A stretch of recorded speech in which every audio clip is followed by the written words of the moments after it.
All right, gentlemen, we're live, just like that. The magic of live television. No need to adjust your sets, folks.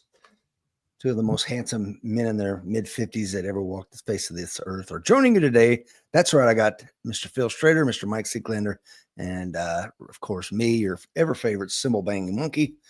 And today we're going to be talking about the smoke surrounding the Sig P320. Is it real? Is it not real? What do you think, Mike? I don't know if it's real or not, but before we do this, front end of the show, folks, as you know, welcome to the American Warrior Show, the podcast, the American Warrior Society. And we're going to get into it and kind of skip some of the sponsor reads. We'll talk about sponsors. As you all know, we have a website, AmericanWarriorShow.com, and sponsors are listed on our primary page. I'll be talking about the featured sponsor in the pre-read, and so we can jump right into the show because this one is critical. And one of the things that we talked about, and I had dinner with Phil recently, and then later on talked to Rich about this, and we wanted to bring this information to you, our audience, whether that's on the American Warrior Society Facebook page or one of the YouTube pages you might be watching it on. There are a lot of folks in the audiences, my alumni, my students, my people that have said, hey, Mike, what's the deal with the 320? Is this factual? Should we be worried about them? I've got private students. I've got team shooters because most of you may or may not know that Wilson Combat makes a collaboration gun with Sig, actually several collaboration guns, the Sig 365 as well as the 320, where there's a modified version with a Wilson Combat grip frame. And we wanted to be able to bring some of this stuff out and say, hey, here is what we know about the Sig. And of course, there is no person that knows more about the Sig 320 line, in my opinion, other than Phil Strader, at least from a bird's eye view, because he was in charge of the product for a long time. We'll let him talk about that. So if you're on right now and you're watching this and you were wondering, please give it a share, and I'll weigh in as we go. I've got my primary and backup competition guns that I've shot for many years, which an incredible round count on both of those guns. And welcome to the show, Mr. Phil Strader. Thanks, buddy. Thanks for having me. We're glad to have you here, man. So fair use, copyrighted material, blah blah blah. I'm not a lawyer. Don't play one on TV, but just so you know, a lot of this stuff that I'm aggregating off the internet to bring you a little bit of a display of some of the things that I have found and kind of looking into the 320. And I want to give some background here, just so those who don't know. I watched Phil's on the Military Arms Channel YouTube show. I thought there was some issues that weren't addressed. I was hoping were going to be addressed. They weren't. And then the internet does what it does, and it's saying everybody's a shill for Sig and all this crap. And I want to dispel all that. So who the hell is Phil Strader? He's been active in law enforcement and the firearms industry for over 25 years. Since 2000, Phil has won over 70 major shooting competitions, including national championships, world speed shooting divisional wins, and numerous world shoot U.S. team wins. He was previously the president of the U.S. PSA and currently vice president of consumer affairs at Sig Sauer, Inc. So that's who's going to be on today talking about the Sig P320. Mike, of course, you guys are probably well aware, but let's go ahead and get the bios out of the way. Professional sponsored shooter, owner of Shooting Performance LLC, the co-owner of the American Warrior Society. Previously, Mike was the COO and director of training at the United States Shooting Academy, where Mr. Phil Strader was as well. Not in his bio, but that's where I first met Shill out there in Shill. That's where I first met. Holy cow. I'm sorry, man. I used to confuse Phil with Shill. I work for the company. Of course, I'm a shill for the company. I work for them. Yeah, I'm a shill for American Warrior Society. I don't know what to tell you. Let's get all that out. But yeah, that's where I met. Holy cow. That's where I met Phil. Oh, God, 15, 20 years ago. Sorry about that. It's okay. But previously, Mike was the branch chief and lead instructor of the Firearms Division of the Federal Air Marshal Service and a senior instructor at FLETC. Me, I'm just a retired Marine, former cop, half-ass author, podcaster. So speaking of shills for Sig, man, let's get everybody's relationship to Sig out of the way. I have zero relationship with Sig Sauer. I've never owned a Sig, don't shoot Sigs. What? No. The only thing I carry of Sig is I carry your duty ammo. But other than that, I've never got a penny from Sig, never probably will get a penny from Sig. So yeah, that's my relationship to Sig Sauer. We'll pay you the same exact amount we paid Tim Harmson, the Military Arms Channel. Although the internet would have you think different. Exactly. Hey, well, you don't carry a 365? I mean, My brother does. I don't. No, I carry a Glock 45, pal. That's my daily carry I have a couple of those. with a Streamlight 7A on it. Mike, what's your relationship with Sig? You want to get that out of the way? I've taught at the Sig Academy. I have a relationship with Phil Strader and, of course, Max Michelle for many years. I certainly would say I am aware of the company, and a lot of folks know me there, but I have no financial relationship. Of course, Wilson Combat has a collaboration with Sig, but full disclosure, with Wilson Combat, in the divisions that I compete in, I can compete with a Sig 320 variant. I can compete with a Wilson Combat modified Glock variant. I can compete with a Wilson Combat modified or Beretta variant in the many divisions that I shoot across the board. So I'm not required to shoot a Sig. It's been my choice for many years because of the grip angle and the trigger and a lot of the features of the gun itself. I've had great successes with the 320. As a matter of fact, most of the team members on Wilson Combat shoot Wilson Combat collaboration 320s, and but otherwise I have no official relationship with the company other than having taught at the Sig Sauer Academy as a guest instructor. Thanks, Mike. And Phil, you are obviously the Vice President for Consumer Affairs. Congratulations on that role as of what, March? So you obviously have a financial relationship with Sig.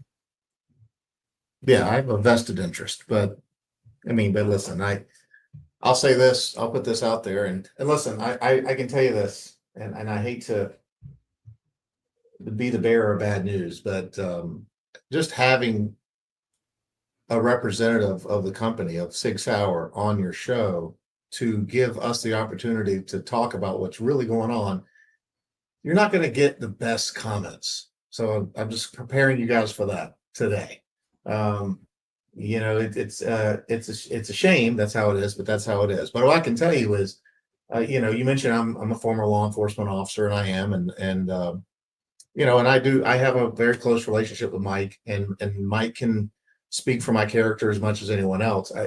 In no way, shape, or form would I ever sell myself out or know something was wrong with a product that we make and not say something about it. And you know, of the 3,500 people that work for us, a third of us are former law enforcement, former military.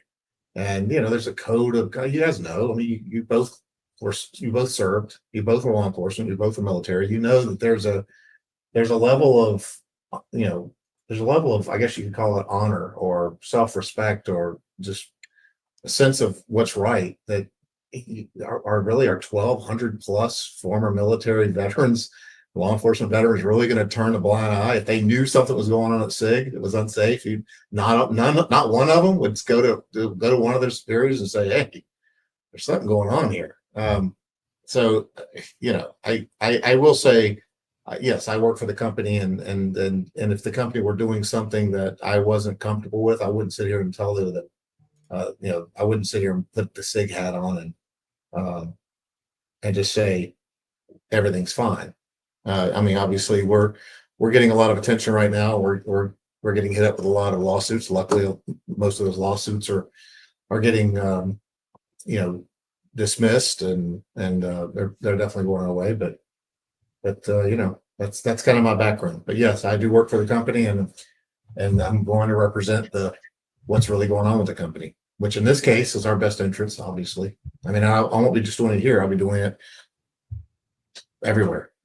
It's my new job. So. Oh yeah. Well, and that's the other thing. When I saw people just tearing you apart in the one or two interviews that you've given thus far, I'm like, you know, they're kind of shitting on your character and stuff like that. I'm like, this is not the Phil that I've known for almost 20 years. I took umbrage with it, and I'm glad Mike kind of put this together. But Alan Kelly's on today, is retired Virginia State Police. He says the Virginia State Police has issued the P320 and no issues have been noted. I still have contacts within the agency. They let retirees buy the exact same 320 that was issued. No issues with mine. Brian is on. Our good friend, Mr. Bob Bill up in Montana, is on. Dr. Gordon Botson is on. Lots of folks. Please like and hit that share button, guys. We're going to jump into this thing. So now that we got all that crap out of the way, I want to discuss too what we're not going to talk about, because I think a lot of the gun community are conflating a lot of issues, right? I think there was a drop issue pre-2017 that, and Phil, correct me if I'm wrong on any of this stuff. I think you guys resolved the issue to, as I understand it, there was a trigger weight issue that was allowing for inertia to actuate the trigger and causing it to travel to the rear only at specific angles and only around 40-ish% of the time. But y'all did a voluntary recall, if I understand it, you got it squared away. Is that true? Close. I mean, that's pretty close. Yeah. But to be fair, and I don't mind talking about it because a lot of people don't know this, is when the P320 first came out, we were testing to basically the industry was testing to SAMI, right? Every gun industry that's worth a shit anyway. Will test to rough handling, right? They'll do a drop test and they'll do what's called a SAMI drop, which is 4 feet on a durometer rubber mat placed on top of concrete at 6 different angles. Left side, right side, up, down, and I think top, bottom, muzzle down, muzzle up, top, upside down. So there's 6 angles. There's also a NATO spec that goes to 5 feet, goes up higher, 5 feet, and it's on bare concrete. They also drop to 6 angles, same angles. So what we did is we dropped to both, right? We knew that was a standard, that was a spec. We wanted to design a pistol that you didn't have to pull the trigger to take the gun apart because we know what was happening when agencies were first getting issued guns. You had to pull the trigger on to take them apart. So we wanted to design a gun that didn't need that to happen. You just take the gun apart without pulling the trigger. And we also wanted a gun that could survive and perform well in rough handling specs that were being tested at the time without a tab trigger. Because the tab trigger, just let's get this squared away. If you guys say the word trigger safety, I'm not gonna really acknowledge a tab trigger as a safety because you deactivate a tab trigger by pulling the trigger, right? So the tab trigger. Let's come back to that, but I'm come back.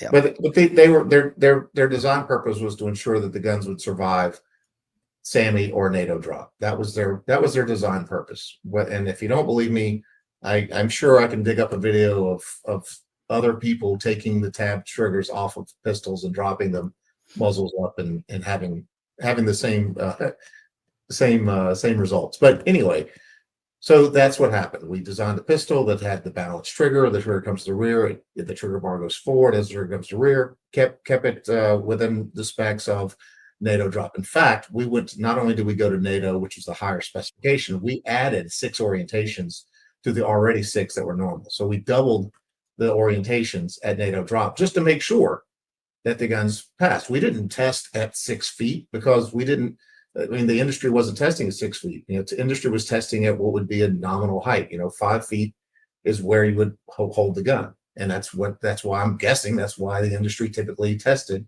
to these standards. So that's what we did. And yes, to your point, in 2017, there was a height and an angle that was presented, and we were made aware of it. That was outside of these specs. It was a negative 30-degree angle. And yes, that high enough drop at that angle we were able to replicate it, could make the trigger move to the rear. And once we received the information that this is a possibility through the internet, obviously we don't believe everything we see on the internet. We started testing internally to verify that this was a possibility. I think 40% is pretty high. We were able to replicate it, but it was very rare that we replicated it. It had to be 6 feet or higher for us to replicate that. So what do? We made changes to ensure that the gun would pass 6 feet, and we actually added another 14 orientations. So now basically any firearm we make, including the P320, after this date, we started dropping at 6 feet at 26 orientations, and we take 5 guns out of that sample, and we drop every 5 guns, all 5 guns at those 26 orientations at 6 feet on concrete. And so that's 130 drops compared to everyone else's 6. So it definitely has the reputation for being the don't drop it gun, but no one does destructive testing and drop testing like we do. In fact, that's a video that we hopefully will be coming out soon, where we actually brought someone in and let them look at our apparatus that actually drops the guns and that kind of thing. So, and see, that's my point. I don't want to conflate all the stuff that you guys have worked your ass off to fix with what I think is happening now. And I think the drop issue, as far as I'm concerned, is over. You guys. No, I fix it. agree. But for me, it goes a little further for me because it shows the example of Sig Sauer under basically the same leadership that we're under now, because the leadership gets beat all to hell too, right? Oh yeah, big time. The company under the same leadership that it has now, we were told about a problem. We tried to replicate that problem. When we confirmed that this problem could be replicated and it possibly was an issue, even though it was within the specifications of every other gun company, we did something about it, right? We acted quickly in record time to do something about it. Then we offered everyone who had a gun to send it back for free. We would fix it and we would send it right back to them. So the point of that is if we think there's an issue, obviously we're gonna say, okay, so let's hold off, let's stop. There's a problem here. Let's look into it. Let's test it. Let's find out what we need to do to fix it, and we fix it.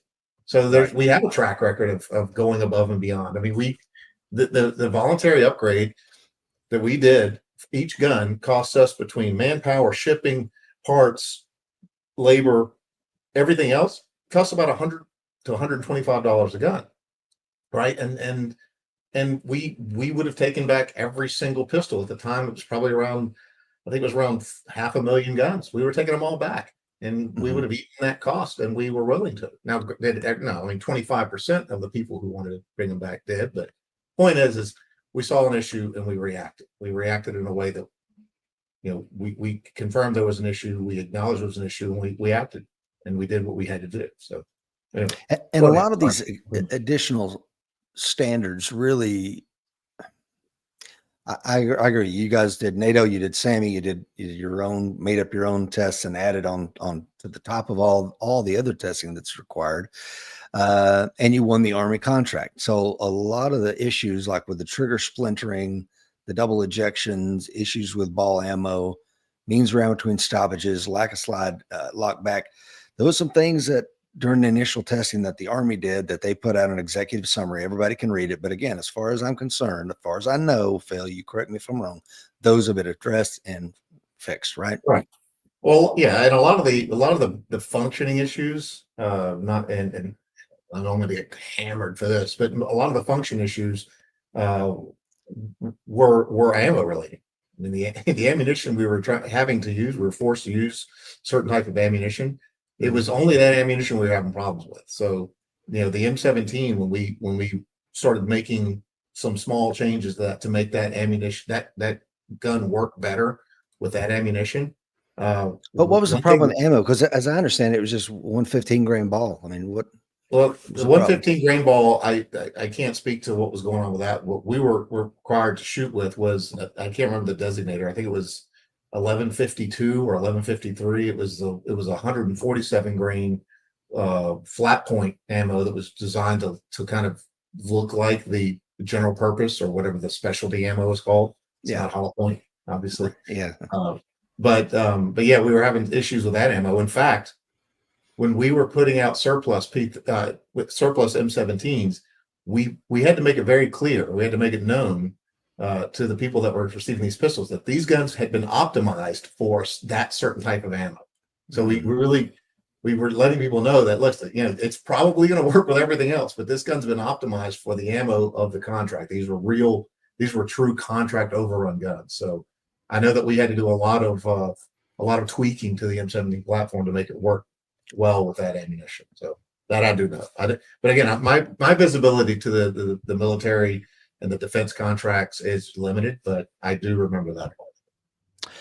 And here's what a lot of people that are they're not maybe as long in the tooth as you and I and Mr. Seeklander. He's probably way older than all of us, though, just judging by that beard. But I full disclosure, man, I had a negligent discharge with a Beretta 92 in France and got fired off of the thing I was doing at the time. And I remember when they fired me and read me my rights and all this stuff, and they're like, "Yeah, we're gonna do it. Don't worry though. We're gonna do an LTI on the weapon and make sure." I'm like, "You don't need to do it. I'm telling you right now, the weapon operated as it was designed. I did it. It was my negligence. I put my finger on the trigger, I pulled the trigger, and the gun went bang." And I've, when I was a police officer, our SWAT team commander shot himself through the hand with his Glock. He would tell you the same thing. He put his finger on the trigger, and the gun design has performed. So So that's a little bit of full disclosure, because Glock went through a lot of the same damn problems that I think Phil's P320 is going through right now. In the early days, NYPD's like, oh my God, these things are just going off. I can't set one on the desk without it just firing. Of course. So what does Glock do? They respond to it. They put the heavier trigger in there. I think it was like a 12-pound New York trigger. Like, oh my God, it was just hell. Because I think, and Mike, if you could speak to this, because Mike was with KPD after, but there was a huge case with Glock allegedly just shooting someone in the head, and what they found was something different, right, Mike? Yeah, I'm not going to get into the details of that because that officer was my partner. And long story short, but the bottom line was the trigger was pulled. There were some training related issues back in the day when a lot of police officers carried revolvers. It was not uncommon for someone to have their finger on the double action trigger of a revolver out of the holster very early, where that certainly changed with the semi-automatic pistol, the Glock being the predominant one, along with maybe some Smith & Wessons that came out very, very, very early when a lot of police departments transitioned over from a semi-auto to a revolver type trigger. But Rich, as you're going along this, I keep thinking in my head that there was a 2017 issue, which we're not going to get into because it's pretty clear what happened, what Sig did. But here's the bottom line, and not to be the naysayer, but I personally reached out to Phil. I personally reached out to Max Michel. I personally reached out to our company, Wilson Combat, in the very beginnings, and I said, hey, guys, what is going on with the 320? Because the internet is so plagued with individuals, and there's so many purported videos, and I know, Rich, you're going to talk about these here in a second, showing 320s discharged, holstered on a regular basis, and we haven't touched that. But my point is, I reached out because I was being swayed to the point where I didn't know if I wanted to compete with this gun. I was afraid of it. I didn't know mechanically if there was something I was missing. So I'm like, hey, on the lowdown, Phil, is there something going on that I need to know about? Max, is there something I need to know that's going on? And, I can tell you that certainly both of them are like, absolutely 100% not. But people may say, well, Mike, you're buddies with Phil, you're buddies with Max Michel. And the reality is, the first person I talked to was Guy Zuber, who's our team coordinator over at Wilson Combat. And I said, Guy, we've sold how many of these Wilson Combat collaborations that Wilson Combat and Sig make? 320 variant with the grip. Everything else is the same. All the internals are the same. And he said, partially a curse word, but he said a metric F ton of these things, like literally. And I said, how many of the team members have them and are competing with them? And he said, every one of the team members has one and probably has competed with one. And the amount of rounds we have put through those guns, I know that the guys from GBRS group got on recently with you guys, Phil, and got poo-pooed all over because they said, hey, we put a lot of rounds through these guns. Well, I guarantee it, Wilson Combat is kind of like, I don't know, not saying a lot right now, but I can tell you as a Wilson Combat shooter that's been around the team members, we have put lots and lots and lots and lots and lots of rounds to those guns. So I was simply reaching out because I'm not required to shoot a 320, Rich. I don't have to. I can go shoot a Glock, and maybe it's almost as good as I can shoot a 320, although I like the trigger on 320 a lot better. But the bottom line is I shoot Glocks a lot in classes that I teach in. So I'm not required to. I don't have any allegiance to the company. I'm not required. I just wanted to know, is the gun good to go? And the answers I got were very interesting. But the mathematics behind it, like literally the thousands and thousands and thousands of rounds that my training buddy and the team members and everybody, and the answer from Guy at Wilson Combat was, we've had zero issues, like none, not any issues whatsoever with the 320. So I'm like, okay. And that's when I reached out to Phil and Max. And I'll let Phil weigh in on that, but I want to get right to the heat of it, folks. We're going to dig into, what is Hey, okay, I'll tell you a little secret, Mike. Yeah. I'm not required to shoot a 320 either. I can shoot Really? whatever I want. I can shoot a 226. I used to shoot a 226, and I shot it well. If I thought there was a problem with the P320, and I've said this is actually what I've said to some people who trust me, who know me. I got kids. I don't like them that much, but I still have kids, and I have a wife, and they're okay. But I don't want to abandon them. I don't want to leave them. I don't want to shoot myself in a femoral artery any more than anyone else does and die on the range. So if I thought there was a problem with the P320, I wouldn't be competing with it. I wouldn't be shooting it. I wouldn't be trying to, break sub-second draws out of the holster and sub-second reloads if I thought the gun was defective. I mean, my gun, shockingly to the world out there, apparently, it shoots every time I pull the trigger, and then never, and when I don't, it doesn't. So, and I take that confidence every time I go to the range. I take that confidence with me, and that's, you're right. I don't have to shoot one either, but I do because I like it and because I trust it and because it shoots better than any other production gun out there, in my opinion. Well, and I'm going to add one more to that. I reached out to Max probably before I spoke to you, Phil, because you were busy. And for those that don't know, I'm good friends with Max Michelle. I've known him many, many years as well. We still train together. I hang out with a guy. He has been bashed pretty hard because of the 320. He has been bashed pretty hard and mentioned on the internet as a sellout. And I think a lot of those things are incredibly low blows and comments that shouldn't be said. Shill, sellout, sponsored shooter. And maybe technically Max, because Max has a 320 line, maybe he is more so required, but Max is a married man, is a smart man. And I've shot his guns and I've shot his triggers, and they're unbelievably light, good triggers on a Sig 320 variant. But Max is a smart guy. He's a good friend of mine, and he would not, if we logic through this, think about this, myself, Phil, and Max knowingly holstering and drawing hundreds of thousands of times a firearm that is potentially dangerous. If any of us knew that, I myself certainly wouldn't shoot the gun. I know Max wouldn't shoot the gun. And by the way, that's the problem with the internet. I'll bring a great example. There were, a lot of folks 5-6 years ago that if you weren't wearing a mask, they would spit in your face and slap your face and curse at you from across the street because the mask was saving the planet. And the mask that everybody mandated was the thing that needed to be worn, and it was absolutely mandatory. And, later on, opinions have completely changed. It's funny to watch society roll like a snowball down a hill and how big it gets. It doesn't mean the snowball is right or wrong. It just rolls like a snowball. Now, I'm not saying that's the case with the Sig. Who knows? There could be a fault they find out tomorrow with this gun. I don't know that. I hope so. I pray every day that we find something. Well, I'm going to give me something. To the end of the show. I'm going to tell you if there's an issue. I'm going to tell you where I think it is. And please do. I need to know because I What? promise you we've tested it, but I want to know. I've no doubt you have tested it. No question about it. Thank you to the 30-ish folks watching live across multiple platforms, and for everybody that are watching the. And I just shared, by the way. I just shared. Oh well, damn! Wow. To my tens and tens of followers. Yeah.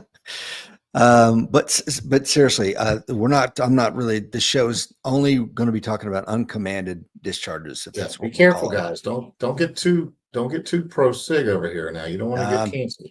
I'm not, because you can't cancel me because I don't give a shit. But okay.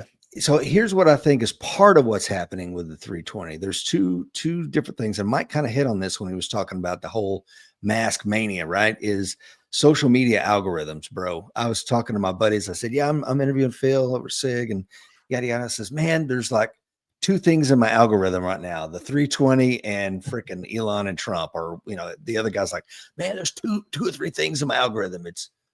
It's hot chicks, the 320, and whatever.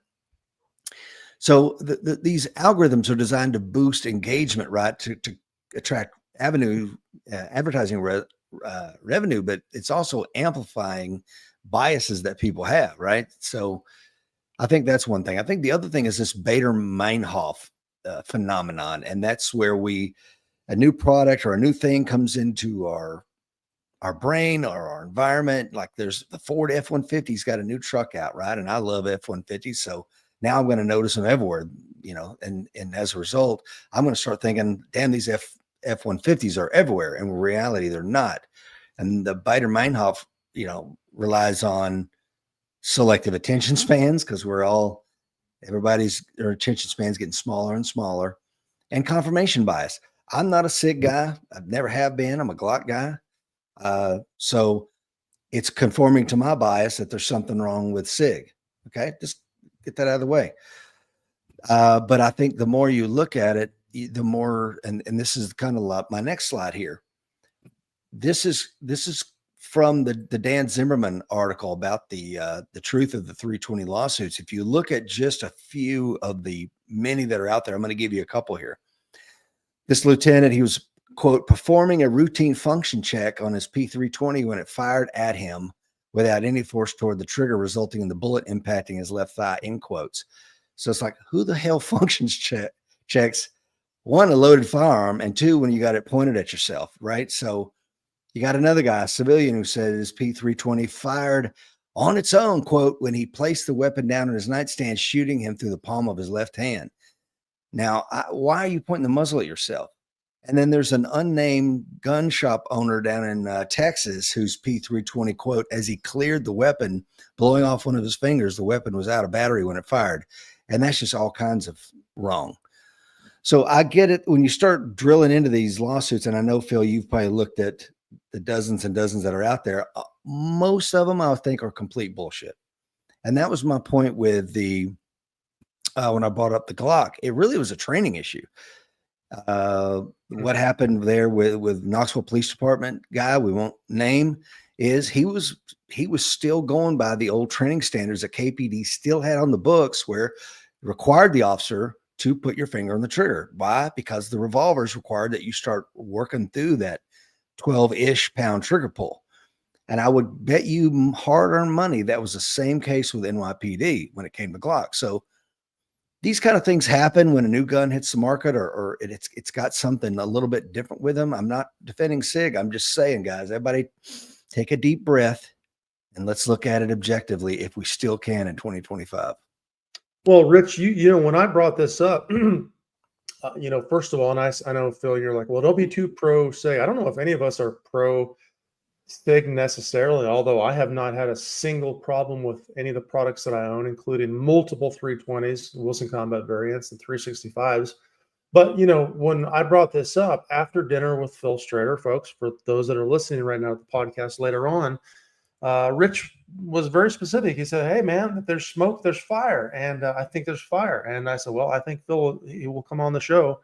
And here we are live on the show. And later on, you're going to be listening to this in the podcast. So there may still be some smoke and there may still be some fire. We're not alleging either way. I think the reality is our listeners and our audience deserve as much of the truth as we can present to them. And just like the phone conversation we had many, many months ago, probably a year ago, before the conversation we had at dinner recently, Phil, I said, hey, what's up with the 320, man?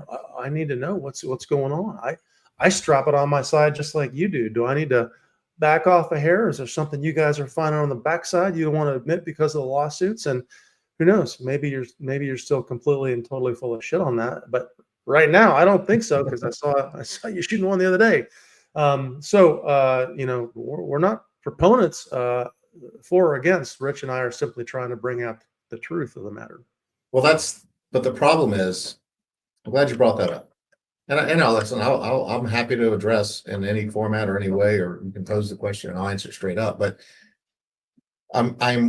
the biggest worry for me is, you mentioned you wanted to know the truth. You were willing to take the time to make a call to try to find out what the truth is. And you do that by, truth is a matter of, it's getting information from a trusted source. And you used me as that trusted source to seek out the truth. And it's not easy. It takes work to do that. It takes time. It takes a phone call. It takes a little bit of objective thinking. It takes a little bit of effort. And a lot of people aren't willing to put that effort into their research. They're just saying, okay, Sig's been sued 17 times, which that so happens. I have my little thing up here. We have actually had 17 cases dismissed as well, but we'll call it 19 times but there's two extras here that I want to talk about at some point. But you took the effort, all right, and unfortunately, and honestly, listen, Tim at Military Arms Channel, he took the effort. He didn't have to come out here, but he wanted to know the truth. There's a couple of other people who wanted to know the truth. Robert Burke, the Sig armor, he was convinced that he had found this problem with the P320. So I wanted to know. I said, man, he messes with 320s almost as much as we do. So I'd love to know. So I called the guy. I reached out to him and I said, hey man, I'm really interested in what the problem is. Please help me understand. So what it came down to is, and no offense against Robert, but he said, well, we have a theory of what's going on. We haven't been able to prove it yet. So like, okay, well, wait a minute. So we basically had a conversation, and I had an engineer on the line with him, and we were just telling him what was going on. We were telling him what we were doing to test, why we thought his theory was flawed, and the fact that we were able to disprove a lot of the theories he had. And honestly, to Robert's credit, he looked at us. We were on a video conference like this. He goes, well, listen, guys, I don't believe you. I don't believe what you're saying. So, and I listen, that's great. You have absolute right. You don't know me. So, you have no reason to believe me. But how about this? How about you? And it turns out that another guy, the Sig Mechanics guy, Edmund, I think his name is, we flew him out here. We flew Robert out. We actually did help him with his plane ticket because he asked us to. He took care of everything else. So does that make him a shill? I don't know. Maybe, or maybe it just makes him someone who wants to know what's really going on. The dude sat down here. We went through the factory. We showed him all the QC stuff we do. We showed him all the things we do to make sure that quality is our number one concern. We showed him everything we did, and then we sat down. Him and our engineers sat down. Unfortunately, I was out of town at the time when he was in town, but he sat down with our engineers and he talked to them for 5 hours. I'm not kidding. They were in. They'd closed down our offices. They were the last ones in there, and they asked every nerdy P320 geek question. And of course, our engineers love that stuff. They're engineers, right? That's what they love to talk about. So they talked to this guy for 5-6 hours, him and Edmund. They talked to them both. And after that, they said, wow, we were wrong. We showed them the test we were doing. We not only talked to them about it, we showed it to them. So don't believe us? Let us prove to you by showing you what's going on. So these guys, they went the extra effort to ask the tough questions and come here and get the answers that may, or in this case, did not align with where they were going. I mean, Robert had an opportunity to go forward with his theory, although it was flawed, change a part, actually in this case, make it theoretically even less safe, and sell it. And he could have made some money, much like he made some money on his disconnector, which, again, could have been avoided by coming to us first.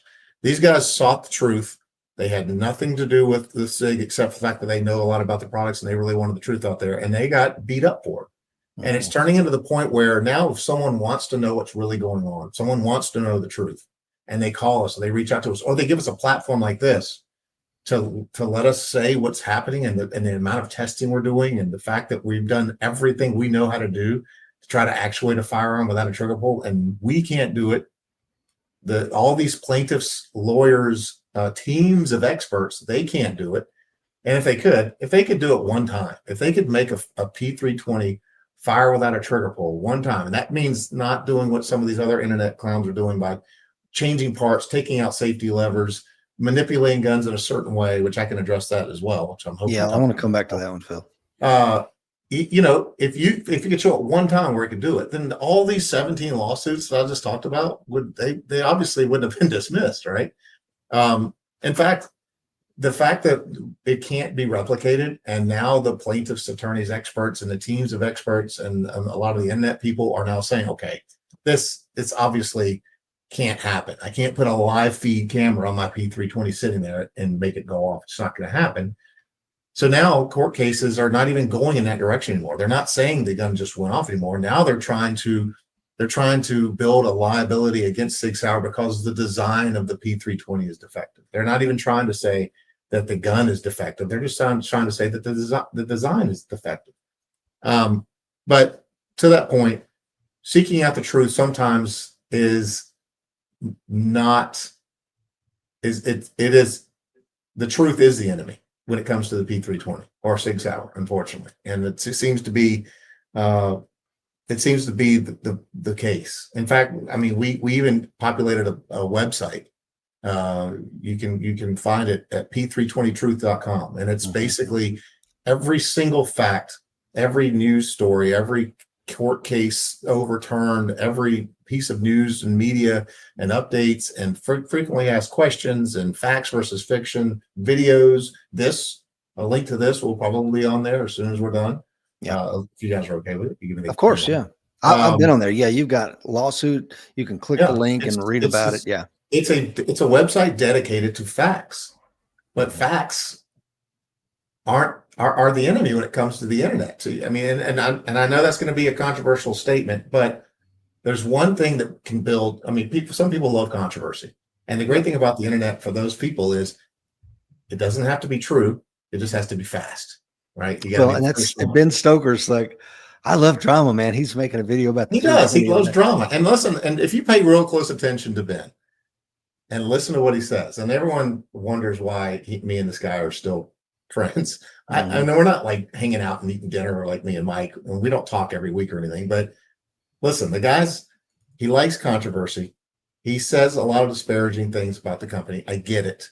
But if you're in the business to get subscribers, and a lot of your subscriber base also like controversy, and they like to chime in, and they like to hide behind the keyboards and make the comments that a lot of people make, then he's feeding them what they want. And if you really listen to him, he's not saying P320s go off on their own. He's simply saying, do they? I don't know. And let's read the comments. And he's just fueling this snowball that Mike talks about. Are you saying Ben is like the algorithm kind of? Ben is the algorithm.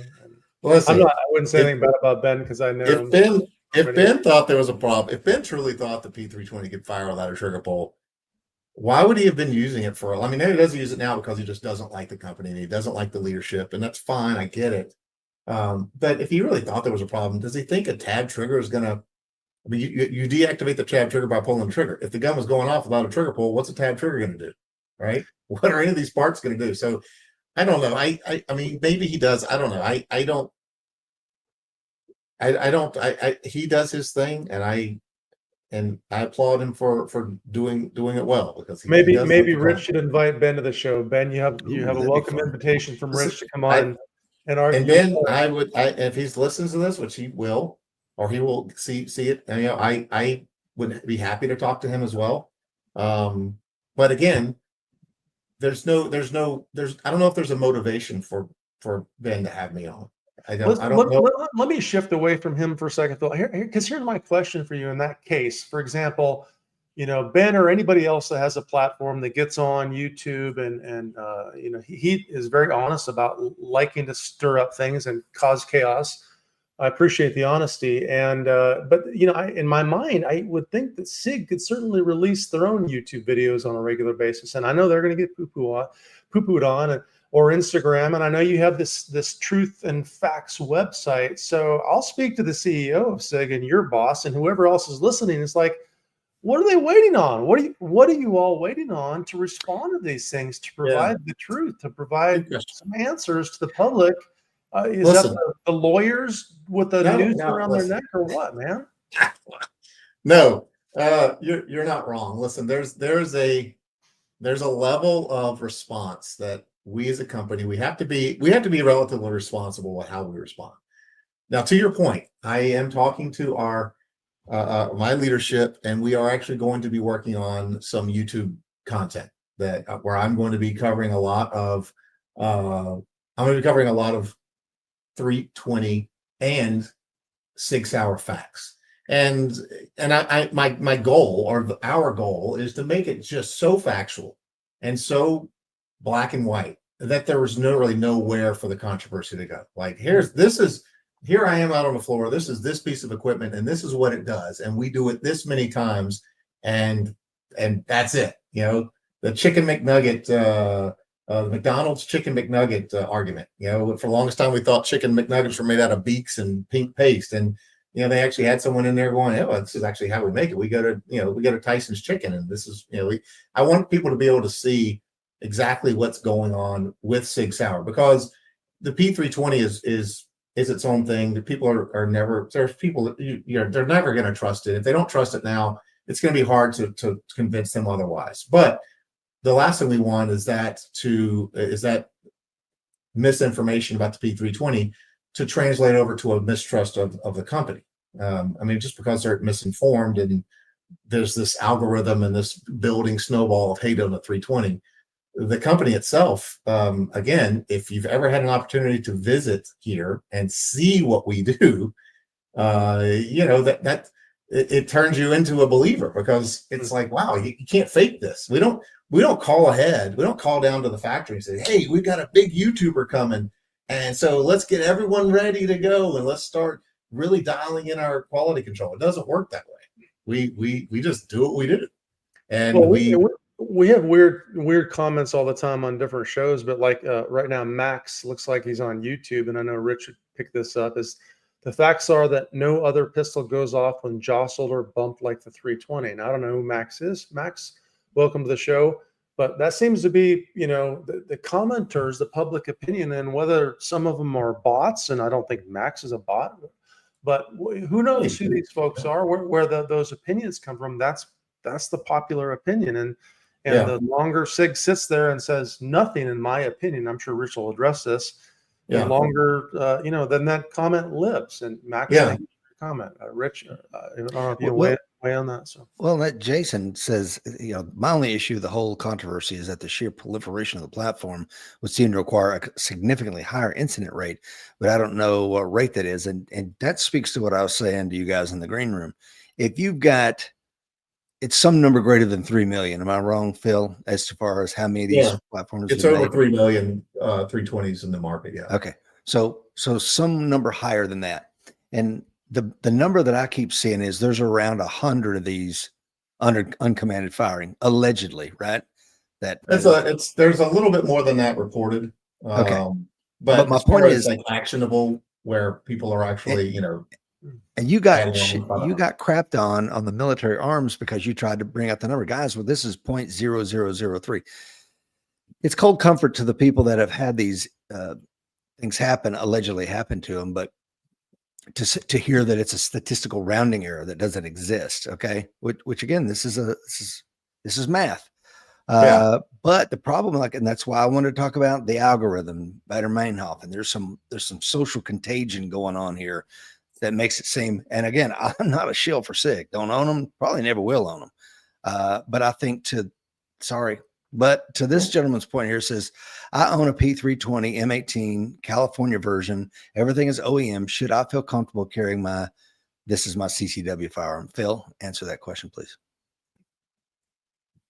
If you're, I know it comes with caveats. I get it. There's caveats. I can't just blanket statement. If you're a horrendous gun handler and you don't look your gun back in the holster, or you're negligent with how you carry, or you're carrying it in a wrong holster, or I don't want to say yes. We're going to get to those issues. If you're confident that your finger is going to stay off the trigger until you're on target, and you're confident that you're using a holster designed for that model, and you're confident that you're going to take your time putting the gun in the holster, and this goes for not just for an M18 California, this goes for any gun. Yeah. Then yes, you're perfectly okay with carrying it. Talking about I'd like to go back to Max's question. The jostled, and I mean, it's a silly question. I get it. Jostled and. Hey, Phil, before you do that, he's throwing a clarifier on here. So this is Max again. Hi guys, not a bot. I had a couple of 320s, a 365, and several classic double action, single action pistols. Love the platform, but once these uncommanded discharges started popping up, I made a decision to switch 100% to Glock. So that rounds out his points. Well, then, I would encourage Max to not dig into the details. His comment is interesting, man. If I couldn't reach out to a Max Michelle or Phil Strader at the company that developed the line, I might very well have said, man, I like these guns. Rich loves Fords. I don't know if that's true or not. He just said whatever. Rich loves, I was just going to say, Rich loves F-150s. I'll go a step further. Rich loves F-150 Lightning EV pickup trucks. V8s, but I'm with you. I'll never convince V8. him to buy a Chevy V8 or vice versa, whatever the case may be. If Max wants to carry a Glock, that's great. But if it's because of uncommanded discharges that makes someone switch, then don't dig into the data. Don't do the research, because, and I'm not going to bring up a number of a type of firearm because it happens with all of them. But a major 3-letter agency, the most, what you would call the law enforcement branch of the land, that are very well trained, arguably, they average 12 negligent, unintentional, whatever you want to call it, discharges a year. Mhm. And this agency's been carrying a Glock for 30 years. That's one agency has more uncommanded, negligent, unintended discharges in one agency than all the P320s in the world. So do your research, or in this case, don't. Because if you're going to ban guns because people are putting their fingers on their triggers when they shouldn't, or they're getting things hung up in the holster because they're not paying attention to A, the holster type, or B, what's going on around their gun, or they've got, and this isn't just 320, this is numerous other guns that have discharges in the holsters, which we can talk about in a second. Then don't carry anything, because it's just statistics, folks. I mean, yeah, the 320 is in the news, and the 320 is getting all the attention, and that's what's popping up on these algorithms. But if you're using that as a determinant for carrying or not carrying, it's going to be a tough go. Okay, now listen, I love these points that gentleman brought out, because I'm a Glock guy. I've been owning them and carrying them since 1992. So 33 years. I have a lot of trust in the platform. I will gladly shield for you, Glock. Just give me a phone call. But my point is, I appendix carry, yet I will not appendix carry my Glock 45 without a striker control device on it. You see what I'm saying? Because I think it's a little added safety that the Glock does not have automatically. Does that mean I don't have faith in my own skills and abilities or on the firearm? Maybe a bit of both. But if it's you have to understand there's an inherent danger to carrying firearms, period, full stop. Now, here's some of the things that I think are completely outside SIG's control. These are, when it comes to the uncommanded firing. Holsters were wrong holster for the Sig P320. That, I'm sure you guys see that a lot. There's a bazillion holster manufacturers out there. We're sponsored by 2 of them. I love them both. They make holsters for the P320, but people think you can mix and match these things, and folks, you just can't do it. Next thing we have going on is, because a lot of these uncommanded discharges are allegedly happening with police agencies. I would say the vast majority of them. Why? Because there's a lot of agencies that carry the P320. And guess what? By the way, folks, they got a light on there. They've got a TLR1. They got a Surefire X300, some other thing. And as we all know, I'm wearing a Safariland shirt, but I'm not a shield for Safariland. But they make some great firearms for the holster. When I was a cop, that's what I carried, and I still carry some Safariland stuff. But as we all know, you put a TLR1 on there, and now the mouth of the holster is extra wide. Why is that a problem? Because little fingers, keys, anything can manipulate and actuate the trigger. And as we know with the striker fired handguns, whether it's Glock or the 320, a good trigger press and the gun's going to go bang. Thirdly, poor holster design. I'm looking at you, Serpa, and others out there, because one of the ones that's out there is a female officer. She puts her 320 inside a Serpa holster and throws it in her purse. And now all of a sudden the gun allegedly goes bang while it's inside. And it's like, did you just throw that inside a Serpa and throw it in your purse and start jostling around? And anyway, so I think that military and LE armors, unit armors of varying, I've met some armors that should go nowhere near firearms. Maybe they're doing something they shouldn't be doing.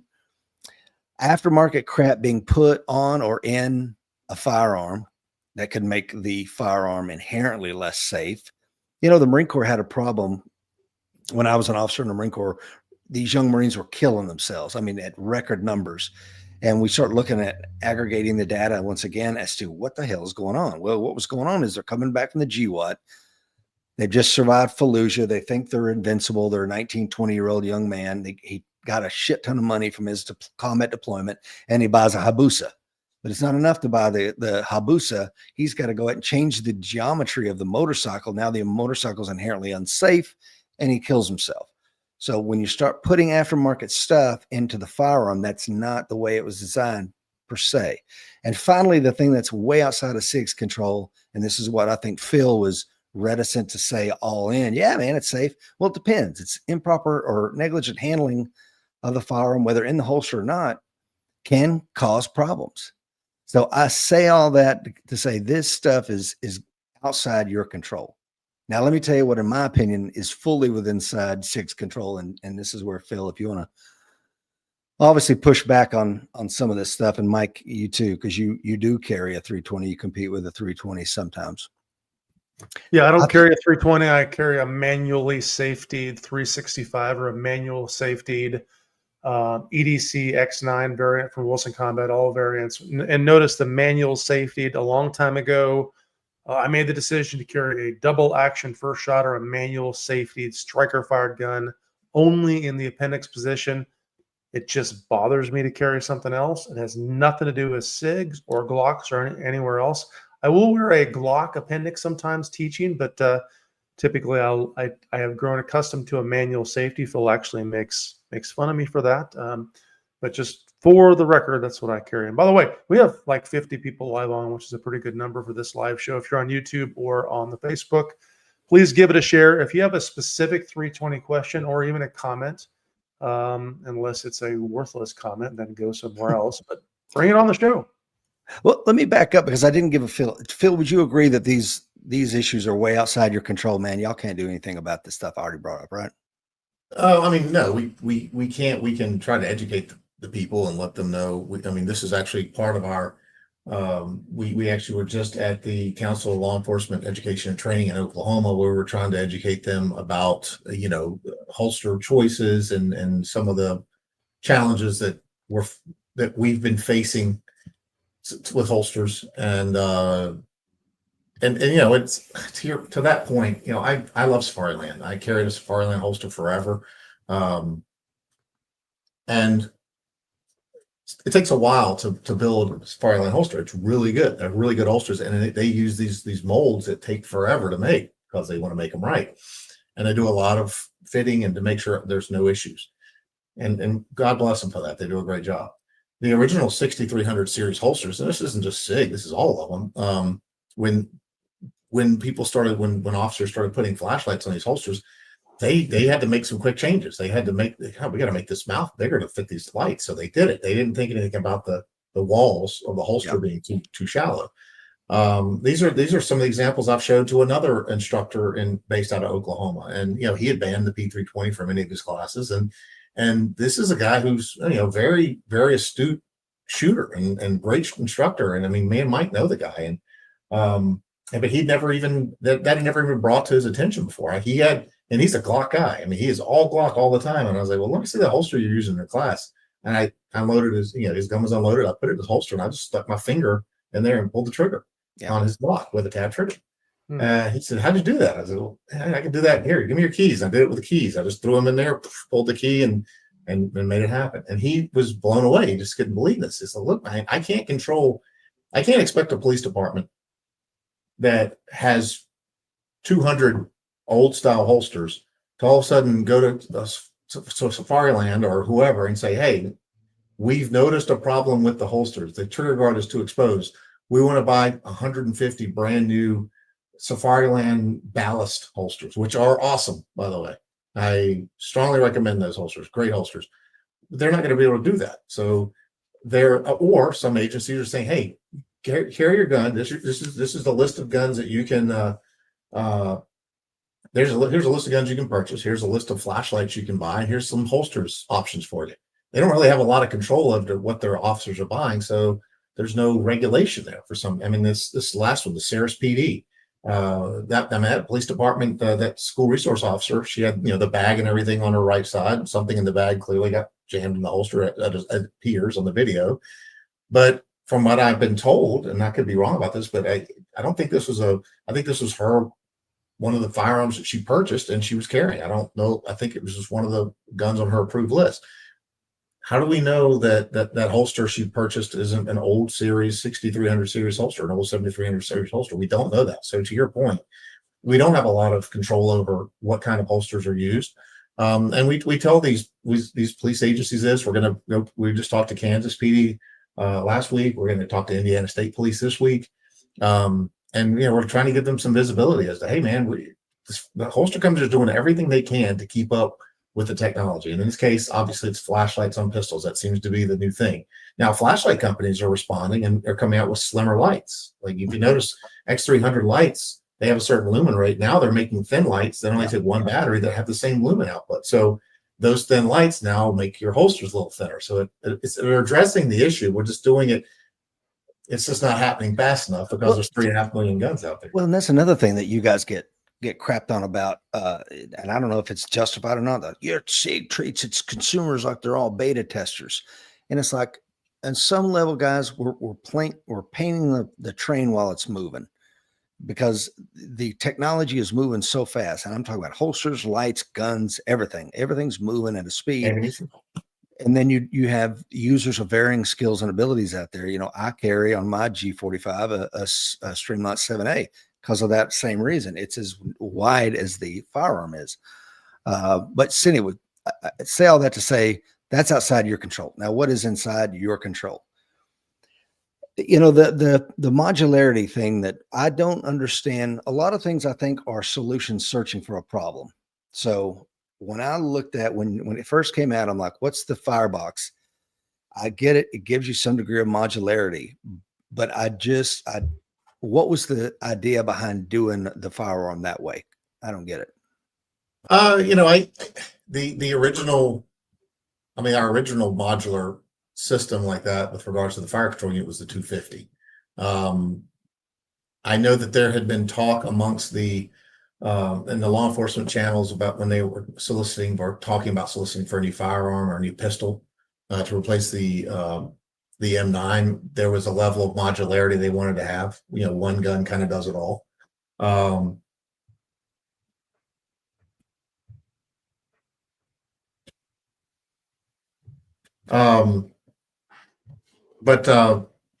So there was a level of modularity that they were seeking. The 320 was just a way to kind of give them a one gun solution for everything. So if you don't understand what we're talking about, the idea is I can take that fire control box and put it in a different size frame, and that would enable me to have more magazine capacity. Perhaps it's going to fit my hand better, et cetera. Is that what I'm understanding or no? Yes. So yeah, you basically take the FCU, the fire control unit, and just switch out slides, calibers in some cases, switch between 9, 357 SIG and 40 when that was kind of a thing. Now 9mm seems to be the king, and or between 45 and 10mm. So yeah, there was a modularity component that was a cool thing. Is it so much now? Maybe not. It just seems like it was. There are people who have a 320 and have numerous slides, and I'm one of those people. I use one fire control unit for everything, and I'll just build up whatever gun I want to use for whatever competition I'm shooting. Is it everyone's doing that? Probably not. But at the time, it was. It was the hot thing. Fair enough. I'm not sure what the manuals say these days, but as I understand it, in my opinion, the Sig P320 is not a double action only trigger. Double action only triggers when the trigger press does two things: it's cocking and firing. But the 320 striker is always fully cocked, fully energized, fully tensioned, whatever you want to call it. Thus, the P320 is, in my opinion, a single action only, because you pull the trigger and it just releases the striker. That does one thing. Now, is that in line with the messaging or not?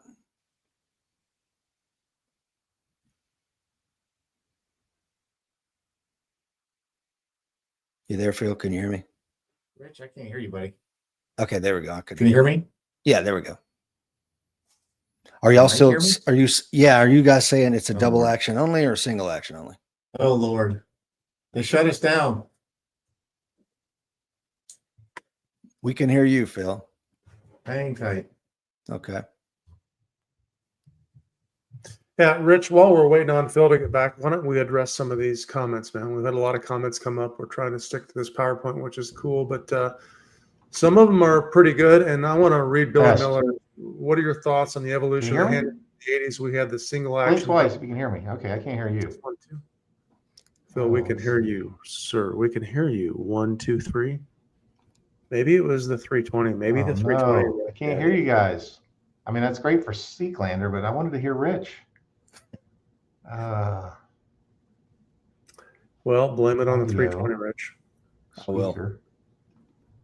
Try it now. Test Test, 1, test, 2, test. 1, 2. I'm doing my tests. Everything works fine. The 320 cancels audio, Rich. Well, boys, Phil, can I? I Can see you hear your me? lips moving, but I don't Okay. hear anything. I'm gonna text Phil. Mike, go ahead and Yeah. talk away. Okay, so we'll continue with the show. Hey, do you We'll want me to wait log till, off and come back on? Yeah, All right, I'll do remove that. him and bounce him out and back on. So, Billy Miller, I like your comment. What are your thoughts on the evolution of the handgun in the 80s? We had double action, single action, and then striker fire with no safety. Now, fully cocked strikers. Maybe, yeah. Once again, we're talking about the evolution of technology and how fast it goes and whatever else. So, certainly possibility there. The SIG is a different system, which, of course, lends to its great trigger feel, if you like that trigger feel. Baron, interesting comment. Ultimately, the SIG 320 is just a product that is similar to products made by dozens of other companies. There is no reason to take the risk with the SIG when you can carry a competing brand. Okay, I get that. That's your opinion. Maybe a good opinion. Back. Can you hear us, Phil? Yeah, I got you. Oh, perfect. Back. So I'll read that last comment. Again, this is the Chevy Ford conversation, Mike. I can't convince people. There are good striker fired models out there, and the only way, and there's good trucks out there, and I can't sit here and tell you that I've test driven a Nissan Frontier, a Toyota Tacoma, a GMC Canyon, a Chevy, whatever it's called, Colorado, or a Ford Ranger. I haven't test driven them all, so I don't know.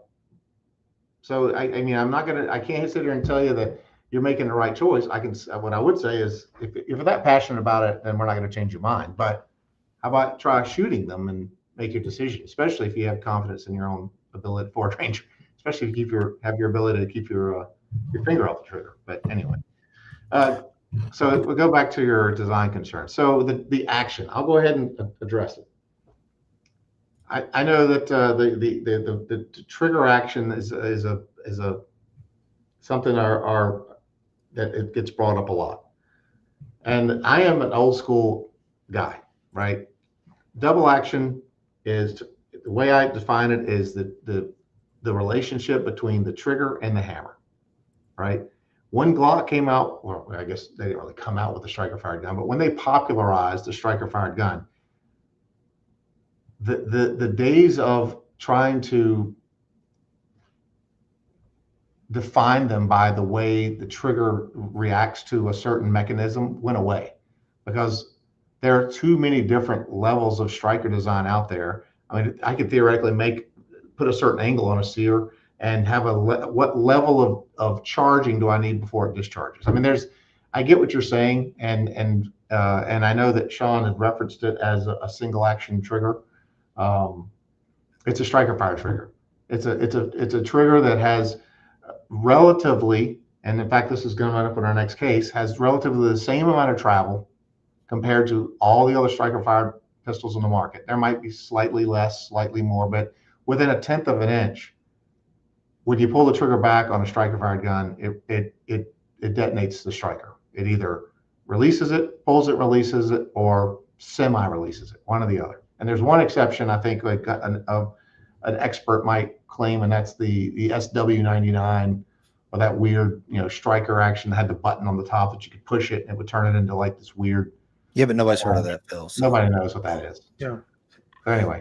So Phil, on that, can you? So let's get into the detail. Some of these other details, and I think we need to finally address the elephant in the room in this podcast. Number one, in a tension striker, like in a 320 variant, right? Can you contrast that with a Glock striker or whatever else that is not as tension? So, for example, in a tension striker, if the mechanism that's holding that tension fails and there's no, striker block of any kind, fire and pin safety for those that may have grown up with Series 70, Series 80, 1911s, is it more risky, for example? If that thing fails, then is there enough tension to fire the actual round, where with a Glock, I would have to continue to cock the striker? Because I think that's number one. And then after that, let's just jump into the elephant that's in the room and talk about uncommanded discharge guns and holsters that we've seen videos that this podcast is literally all about.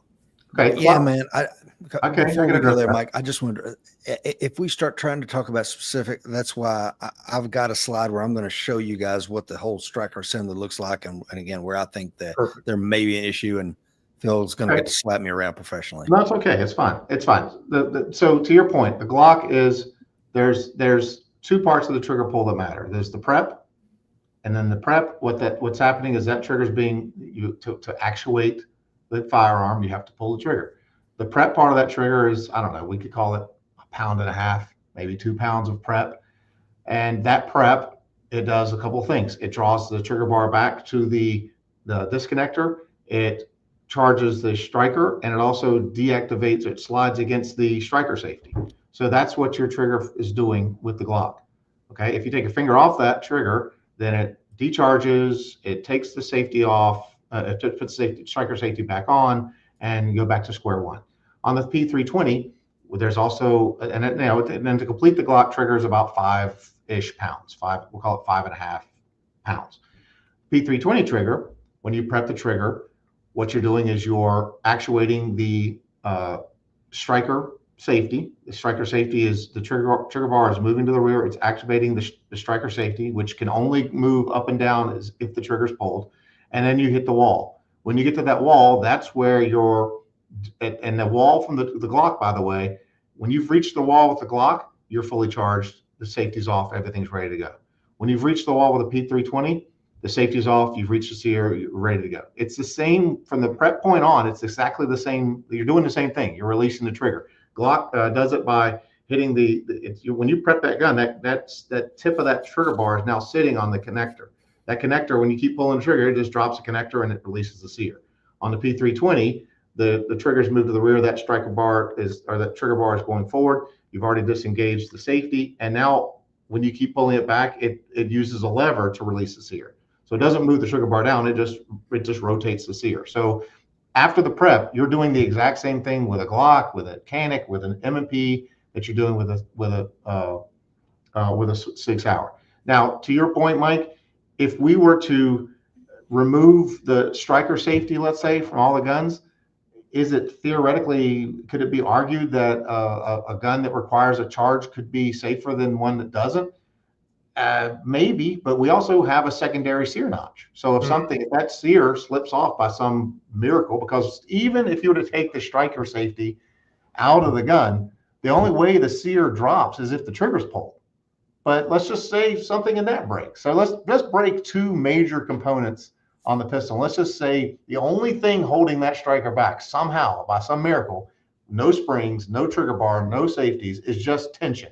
If that were to slip off that notch, there's a secondary sear notch that the striker will actually also catch on. So, you're talking about removing every safety device in the pistol. Now, if I shaved off that second sear notch and then we took all those parts out, could I make the gun shoot? Well, probably. But I can also take a knife and shove it in one little part of the Glock and go doop and make it shoot. Does that make it unsafe? No, if I'm doing things and manipulating guns irresponsibly and taking safety measures and pulling safety parts out and doing these kind of things to make the gun shoot, then what are we talking about?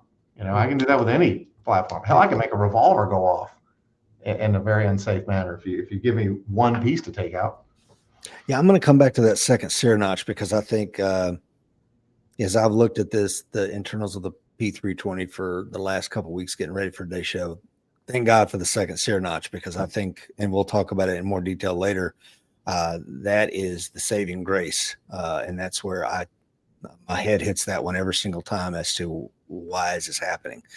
But back to the issue, I think that It's roughly a similar trigger travel, total trigger travel as the Glock. I think you guys are around 4.44, 0.4, somewhere in there. The Glock's around a 0.49, something like that. So it's roughly slim. After the wall, though, there is a very short travel, and it's about roughly half the distance of the Glock once you go past the wall. My point is, and we talked about it, is that fully tensioned, fully energized, whatever the verbiage we want to use, striker. Now, I'm also going to say, I feel that on some of the times, there's probably with a light primer, because there is slight tension on the Glock striker. It's not fully energized, but there's a bit of tension on it. And could it pop a primer if the firing pin safety plug was not there? Maybe you could have a light primer strike. I don't know, but I'm not going to rule it out. No, it would be. I don't know. Maybe. I don't think so. Maybe, I don't know, but I'm willing to say possibly. But with a fully energized, there's no question about it. If it wasn't for, if the sear slips off the first notch, somehow walks off, creeps off, whatever we want to call it, but it should get caught by the second. Now, I think that.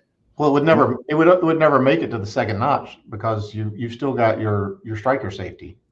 For you guys, yeah, and we're going to get to that in a second. Well, even for a Glock, I think their safety, their striker safety only disengages when the prep is taken out of the trigger, because that little arm keeps it. So it's still. That's what I'm saying. But if we don't assemble it with that, I mean, whatever, well, then it screws up. I don't know. Because we're playing what if game today. I hate to do that, but I wouldn't recommend doing that. But no, the third parties that I don't know what you guys do with regard to quality control. I know some of your parts are made in other countries, whether it's India or some other things. How does SIG keep up with quality control on some of your third party vendors? Well, look, we use a company that's based out of India. They actually have factories in Texas now that we do a lot of sourcing from. But any part, regardless if it's MEMD, which I don't, everyone thinks no one else uses MEMD but us. But I got news for you: don't do any research, folks. Don't do your research, because MEMD, just so if the uneducated, is metal injected molding, right? Yeah. And as I understand it, stamped parts have their own problems, as does MEM parts. And every manufacturer uses a combination of both. No matter what you do, look, if you stamp parts, if you machine them, if you MEM them, there are tolerances, heat specs. The parts have to be heat treated. There is a level of quality that you can expect or not expect, no matter how good your vendor is. I'll give you an example. We had some strikers that weren't heat treated correctly in the 365 first got released, and we were using our new vendor. One of our companies had just set up a new shop in Texas. They were still lining out their heat treat, and they didn't. We got some badly heat treated parts. It wasn't many. Luckily, it was like 1,000 of them. And that's when we started hearing about the striker tips breaking. It was something we didn't check for, apparently, and we got past us. So now, and these are lessons we've learned. And I can tell you that our parts, any parts we bring in that we don't make, obviously every part we make goes through a lot of QC, a lot of quality inspection. It's pretty amazing to get out on the floor and see what they do. But also every part that we don't make, grip modules, polymer parts, metal injected molded parts, all those parts are brought into incoming inspections. So those parts aren't thrown into a bin. It's like, I guess they're good. No, we take lot acceptance, lot tests, and if it's a new part off a new machine, we'll do a first article test, and we're actually testing the metal, the hardness. We're actually testing it for dimensions. Obviously, we have a whole corner of the building that's dedicated to incoming inspections with all this inspection equipment that I'm too dumb to understand. And all these engineers are working on there trying to find parts that are bad. And if we do, we move them over to we either reject them or send them back. And that happens. It happens here and there, but we catch it. Usually 99.9% of the time we catch it. Is it foolproof? No gun's foolproof. In fact, find me a gun company that doesn't have things slip through the cracks, and I'll show you a gun company that doesn't exist. It happens. Even in the custom gun world, I've got a $6,000 pistol that's got a broken part on it right now because They cut a part too thin and it broke immediately. So it sucks, but that's just the way it is. But we have a really, really solid return rate on our guns. We have a serious QC process.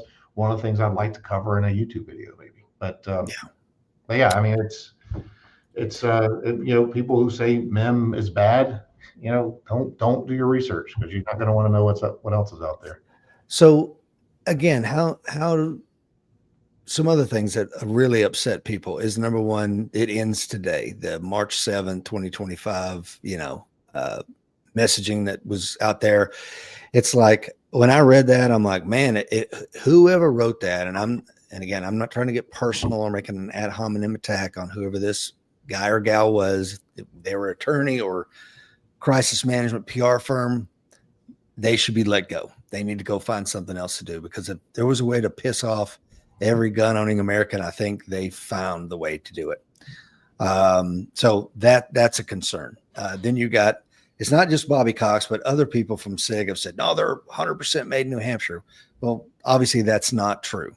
I would say 95, 99% of the gun is, but there are some internal parts that are not.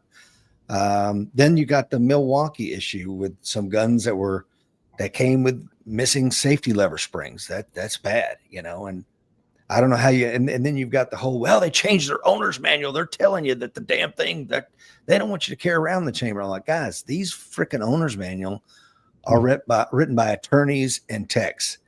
They're not, and they're telling you, and I think all it said was, correct me if I'm wrong, Phil, like, look, if you're searching for a safe way to carry the firearm, here's a safe way. Don't put around in the chamber. What are your thoughts? Well, what it says is the most effective safety is to carry your pistol without a round in the chamber. That's just in that statement.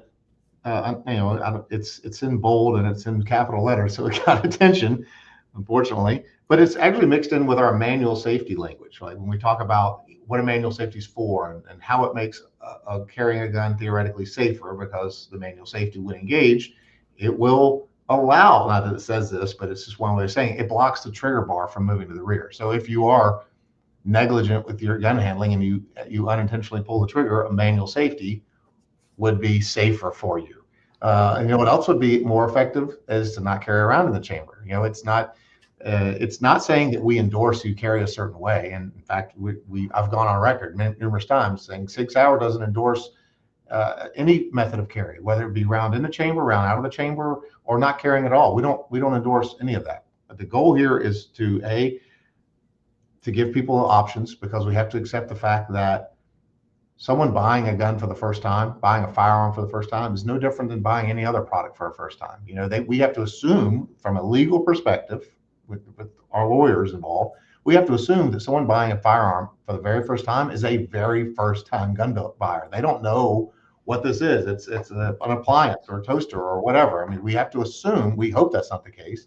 We have to assume that it is. And we have to also assume that whoever's getting this firearm is going to go into the owner's manual and say, okay, I'm going to learn how to use this thing. I'm going to read every word in it. And so I have a very clear understanding as to how to carry it. And we have lawyers out there who are trying to accuse SIG of being negligent because we didn't put it in the owner's manual that it's safer to carry around outside of the chamber. Yeah. So it's can't make people happy. I get it. Legalese for, we're trying to educate the people on how to safely carry. Now, I will say, with all that said, and I've mentioned this before as well, again, if the owner's manual language scares you and you don't like it, don't do any research. If you do research, you'll never carry a gun again. Because I'm looking at one right now from a very popular striker fired and hammer fired pistol and rifle maker. And their quote unquote from their manual reads, caution, the recommended carry condition of your pistol is with the chamber empty, period. For good safety practice, comma, it is recommended that a cartridge not be chambered until use is imminent. That's in an owner's manual of a competitive company who's a major manufacturer. This isn't High Point or anything. This is there's another one in the owner's manual online. I got this online. Quote, always keep and carry your firearm with an empty chamber until you intend to shoot, comma, so your firearm cannot be fired unintentionally. Now, this is language that's saying you shouldn't carry around in the chamber. We are not saying that. So it's common language. Listen, if our language offends you, and or if you're upset that we changed our language on our owner's manual, gosh, we're sorry. By the way, never read the owner's manual of your chainsaw. Do you own a chainsaw? Don't read the owner's manual, because you'll never take it out of the box. Didier Vival makes a comment, Phil. It says, but it came so long after the 320 has been out. The timing on the manual change was what was so shady. Can you address the timing on the manual? Was that something? It sucked, dude. The timing was the worst. It happened literally a day before NRA show, so you can imagine how many questions I got. I can't address that. That wasn't intentional to go for that language to be introduced before or after anything was going on. Look, can I ask you a question, Phil? I don't mean to interrupt you, but I want to be clear on this. Is there internal discussion going on that you're involved in? Like, we're going to drop it here, guys, and you could be like, can we wait till after NRA? I don't know, or can I get in front of the messaging? You know what I'm saying? I'm going to say it. I was not involved in this language change. I would have liked to have been, but at the time I wasn't. I was the director of the Sig Sauer Academy, so it didn't make sense for me to be involved in it. But yes, I would assume that there's a group of people who are trying to find language that will stay in line with what we want our message to be, stay in line with what the general message is in the firearm industry, and also, protect us legally, let's face it, from suits in the future. Now, we did have language in our owner's manual similar to others. This was language that I actually helped write. It said, quote, "Do not load a cartridge into the chamber until you're ready to use the firearm."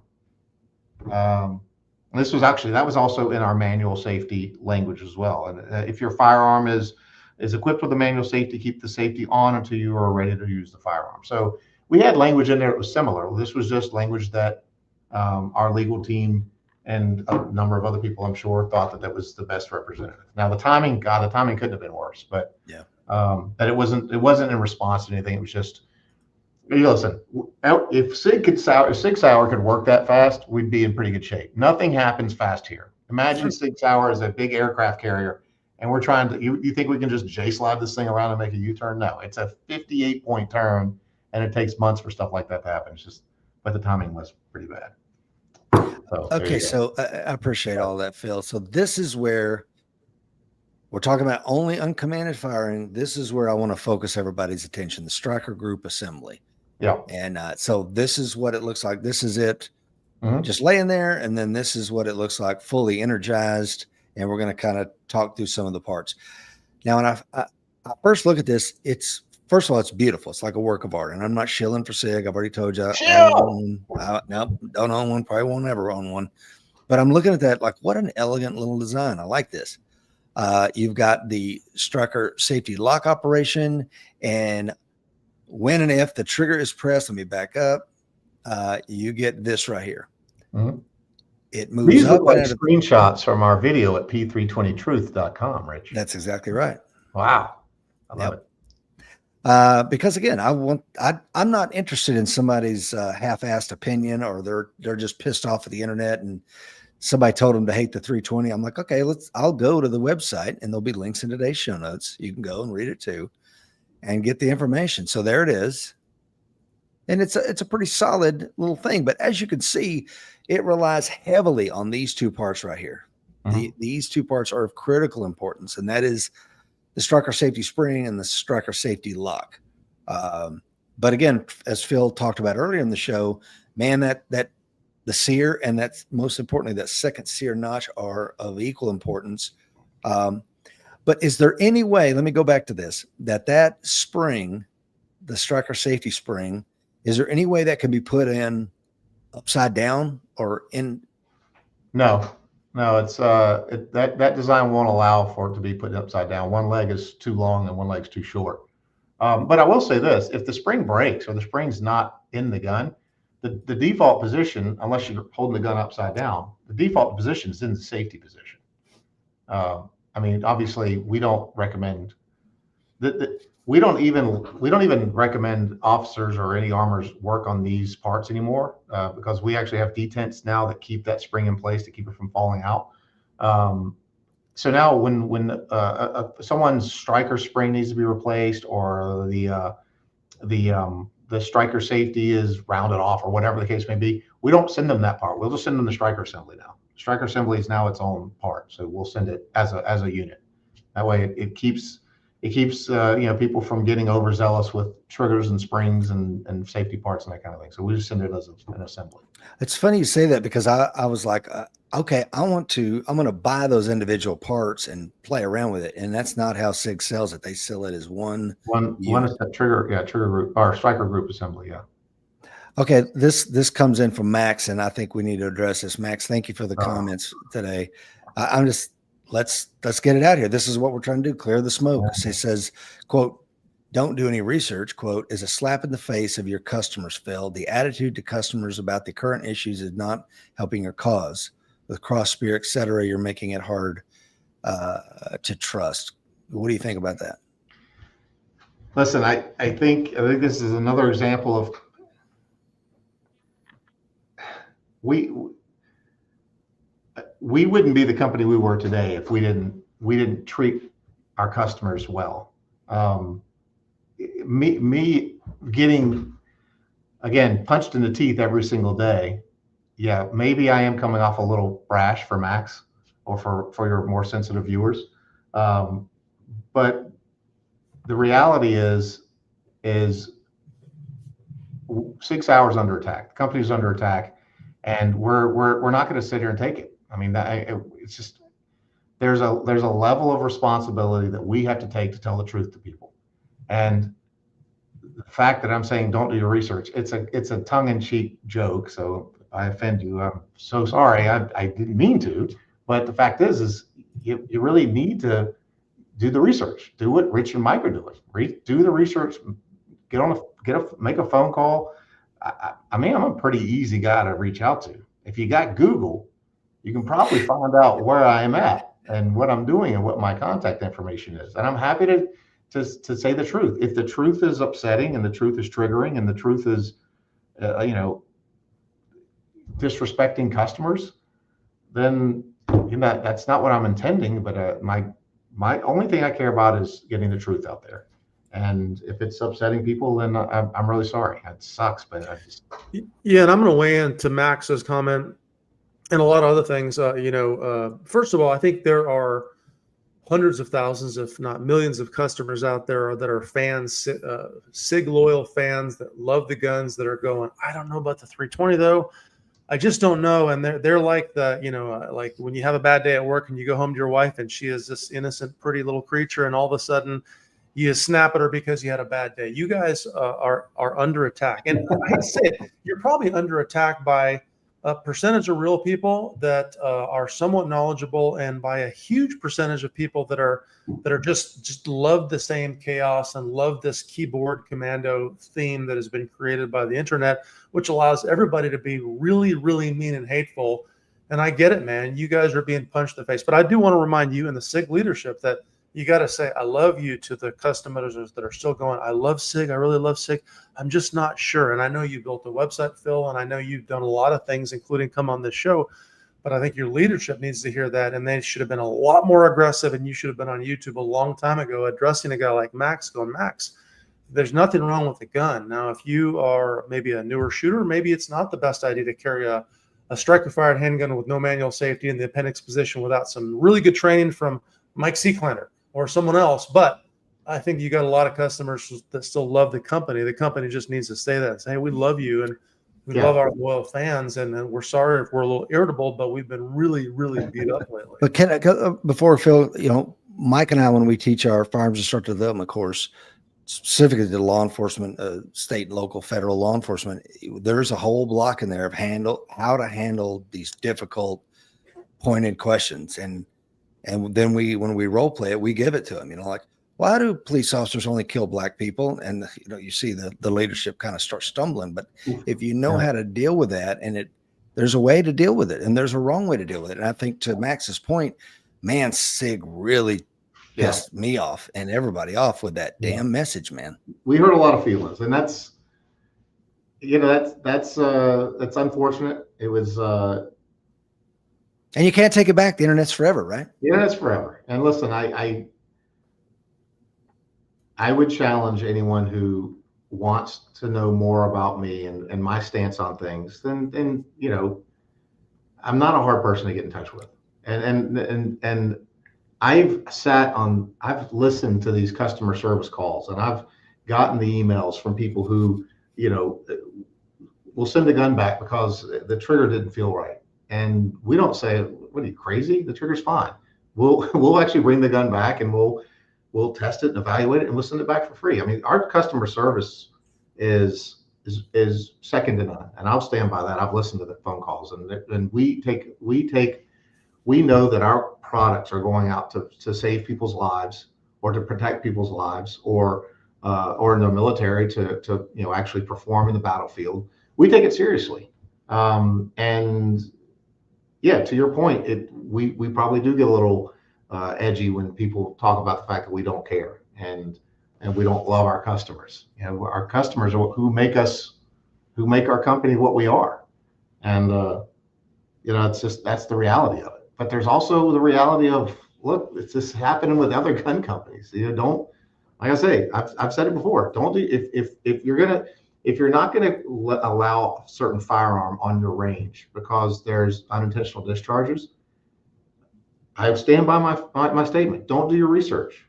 because if you do, you're going to find out there's a lot of other guns going off unintentionally out there in far larger numbers. And if that is what you're using, if you're using either the data that you're reading about on the internet, or you're using the trace.com's interviews and anti-gun agenda stories, if you're using that as your decision-making process, then there's not a lot I can help you with, except to tell you what's really going on.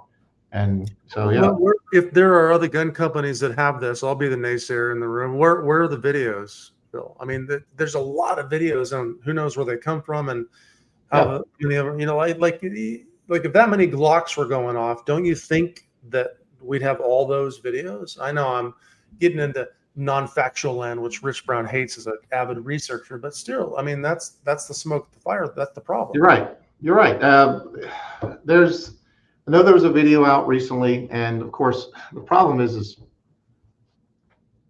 there's a video that came out recently of two police officers in Texas were fighting someone, and suspect got their hand into the holstered pistol. It wasn't a P320, and pulled the trigger because they got it, you know, it was in the gap, and they pulled the trigger. I know there's video evidence of that somewhere out there. I just recently saw the one where the guy was either into a range or at a police station or something. And he was putting a non P320 non-Sig product into a appendix holster, and you know, he put it in, looked like he did it right, but he didn't. There was clearly something in there, and he bent over, and the gun went off and shot him. I think it was a Glock, yeah. It was a Glock 43X. But and you know, of course, he pulls everything out, throws the holster, throws the mag, throws the gun, everything comes out, and you know, and I saw that video, and there's another one. There's an M&P holster going off, and M&P going off in the officer's holster. Apparently, a kid got their finger into the trigger or something like that.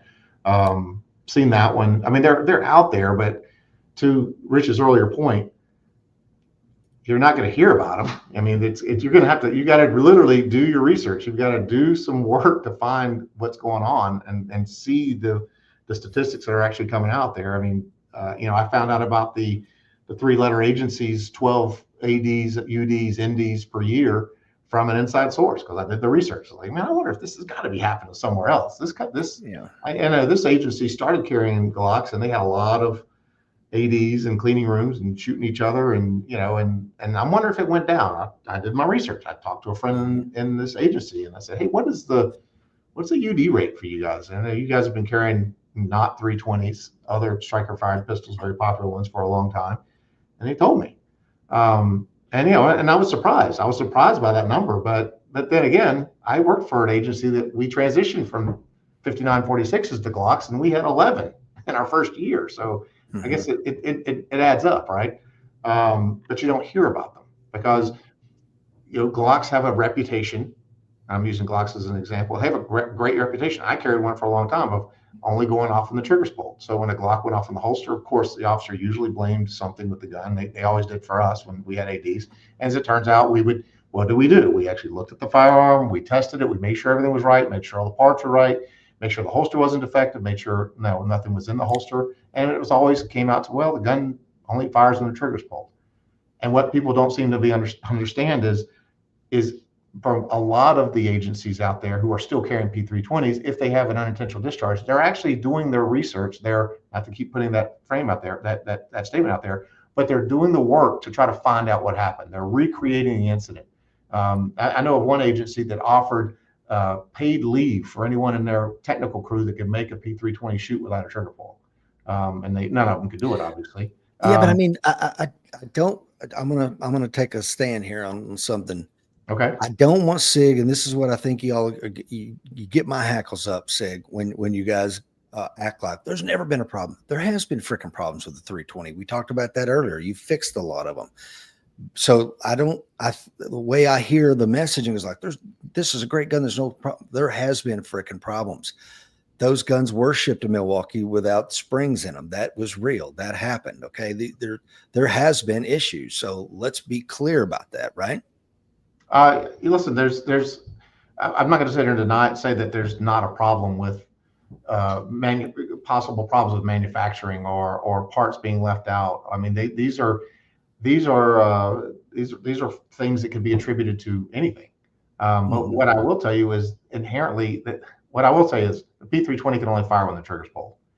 Doesn't care. It doesn't matter if it's with a jacket string or a key or a seat belt on a lefty coming out of a car. It doesn't. The guns don't care what pulls the trigger. Right. They're not designed to care. They're designed to fire when the trigger's pulled. But see, I want to be clear about this because I think there was a time when you could drop a Sig sometimes at a specific angle, and there was a concern. You guys handled it. You handled it appropriately, in my opinion. So now I think today, just July the 7th, the handgun can only fire if the trigger's pulled. I think that's what the lawsuits are showing, et cetera. Yeah. Although you did just lose one in Georgia to the tune of like 2.3 million, correct? And I'm sure you're appealing it, but that is a fact, right? there was a judgment made, yes, for the plaintiff, but but that's a jury that's fired without a trigger pull. Yeah. Just to be clear, that's not why the judgment was made. And I will say the big judgment in Pennsylvania, the $11 million one, 10 million of that was vacated. And I'm sure we're working on the other million too. Listen, we're going to continue to get sued. It's good business for these lawyers to keep going after us, keep claiming that the design is faulty. They keep claiming that that P320s, even though they only fire when the trigger's pulled, it's just still not good enough. These guns aren't designed to just go off when the trigger's pulled. Well, wait a minute. Let me ask you this, Bill, because there's a middle ground here. So let's also communicate clearly that negligent discharges, Glocks came into an agency and they had 12 negligent discharges, whatever, their fingers were on the trigger, whatever, the trigger's pulled. I agree with that.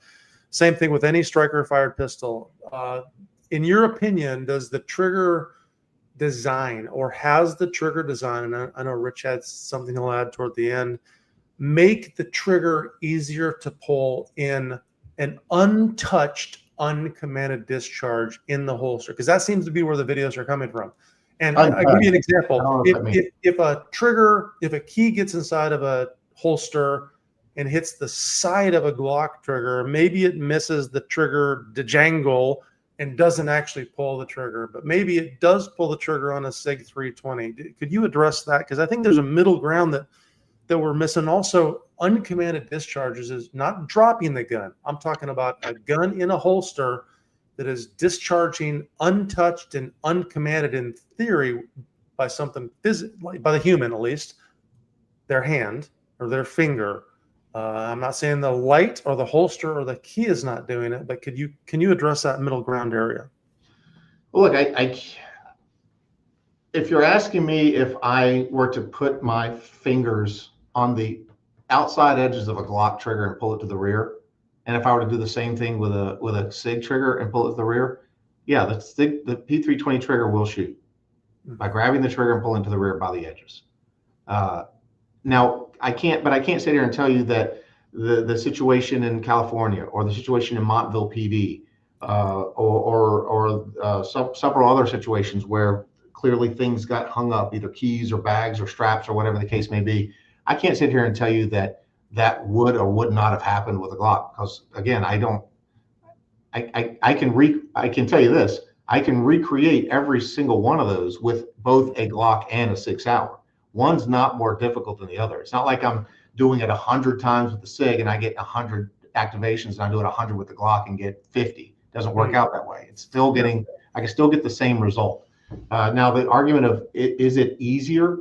Would it be easier for a Glock trigger to resist those kind of things? I don't know. If that were the case, it's possible. But I guess the other question could be, would it be harder to replicate these if I had a better holster or a ballast holster? And I know the answer is categorically, yeah, of course it would be easier for it not to happen, because I've tried. I've put a P320 and a Glock and every other gun I could find into a ballast holster, and I've tried to force stuff into them and try to make the guns go off, and I can't do it. So again, if all things being equal, if you give me a 6300 series holster for a Glock with an X300 light, or a Sig for an X300 light, or an M&P 1.0 or 2.0 with it, I can replicate a trigger in-holster trigger pull literally almost every single time with every single platform. So I get what you're saying there, and I'd be remiss to think that there's Glock makes a certain tab trigger, Canik makes a certain type of tab trigger, Smith & Wesson makes a certain type of tab trigger, and every single one of them, they do the same thing. They're designed to do one thing and one thing only, and that's to keep the trigger from moving to the rear if it's dropped. Now, does the Glock have possible residual safety factors for negligent gun handling? If I brush my finger along the side of a trigger when I wasn't supposed to, or something touches it, look, possibly, but then again, anything's possible. But good answer. Yeah. Okay, I don't know if that answers your question the way you wanted it to be. It does. Okay, so back to the striker assembly here. Even if the striker safety spring and the safety lock fail for any reason, goes back to something Phil said a long time ago, or if the striker somehow walks off that first sear notch, the second notch on the sear should prevent the fully energized striker from hitting the primer with enough force well, that's the question, Phil. I mean, I'm sure you guys have done the testing.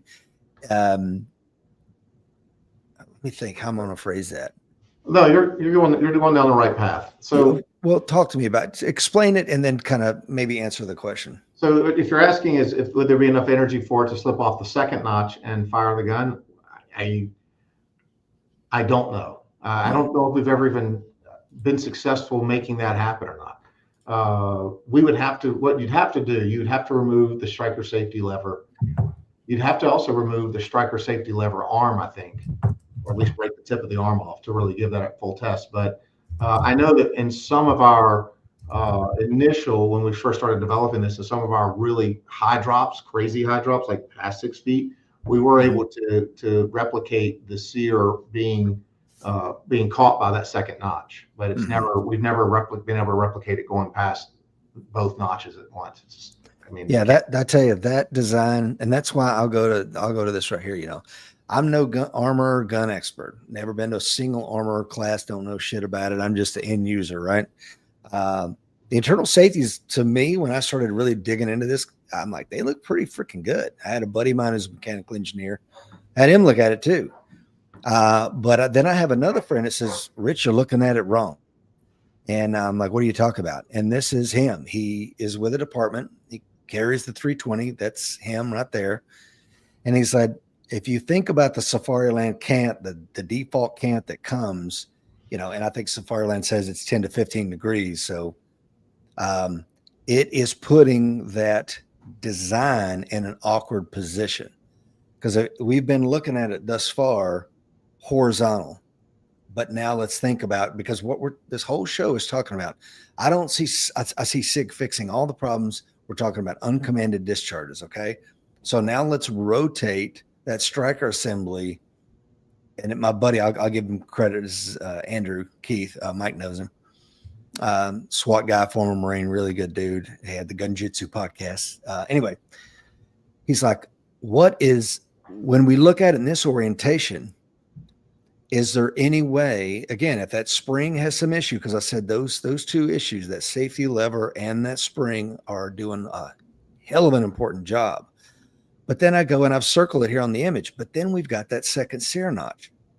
So even if, okay, there's an issue with that, and oh, by the way, you're walking around, you're running, you're doing your job as a law enforcement officer, and let's say it walks off slowly off that first ledge, you wouldn't know it, and it would trip down to the second one. So unless that second notch is somehow missing, I don't know how these handguns are going off without being. Well, there's several ways to address that. First is, your safety lever wouldn't be up, because the only way a safety lever can be up in the position is if the trigger's pulled to the rear. So that's not accurate. That would have to be is you'd have to have the safety either gone or the spring gone, and maybe there's enough to get that thing to go all the way up into the, let's just say that's the case. Maybe let's say the gravity worked that way and it got the striker safety all the way up and completely fully disengaged. There's a closing moment where actually the striker, the angle of the striker, if you take a look at that striker angle and that sear angle, even without spring tension holding that up, okay, let's say this right now, the spring tension is holding up that sear. Now that's not the only thing holding it up. Obviously the sear can't move unless the trigger's moved to the rear. You can't. If what Phil talking about, guys, and I'm sorry it's not in this picture, there's no springs on the sear, but the sear actually has 2 springs on it. Right. But even without those springs, we've even done this. We've taken those springs out to see if the striker would fall, and it won't. The angles of the sear is actually holding that, or the angle of the striker notch is actually holding that sear up. So there's enough pressure to keep that sear held up in the position. Even when you invert the firearm, cannot walk you take off. the springs out. We've even put in, they call them, our engineering nerds call them micro screws. So we've actually manipulated with micro screws to try to see how we can make this thing walk off. The only problem with that is the only way that sear will move down is it's got a leg on it that's attached to the trigger bar. So the sear can't move down because the trigger's not being pulled. So if you have to pull the trigger to try to address this can't issue, then you're disengaging the striker safety anyway, because that's the only way the sear moves, and the only way the striker, the captive safety lever, that little arm, the only way they move to the rear is by pulling the trigger. There's a video out there.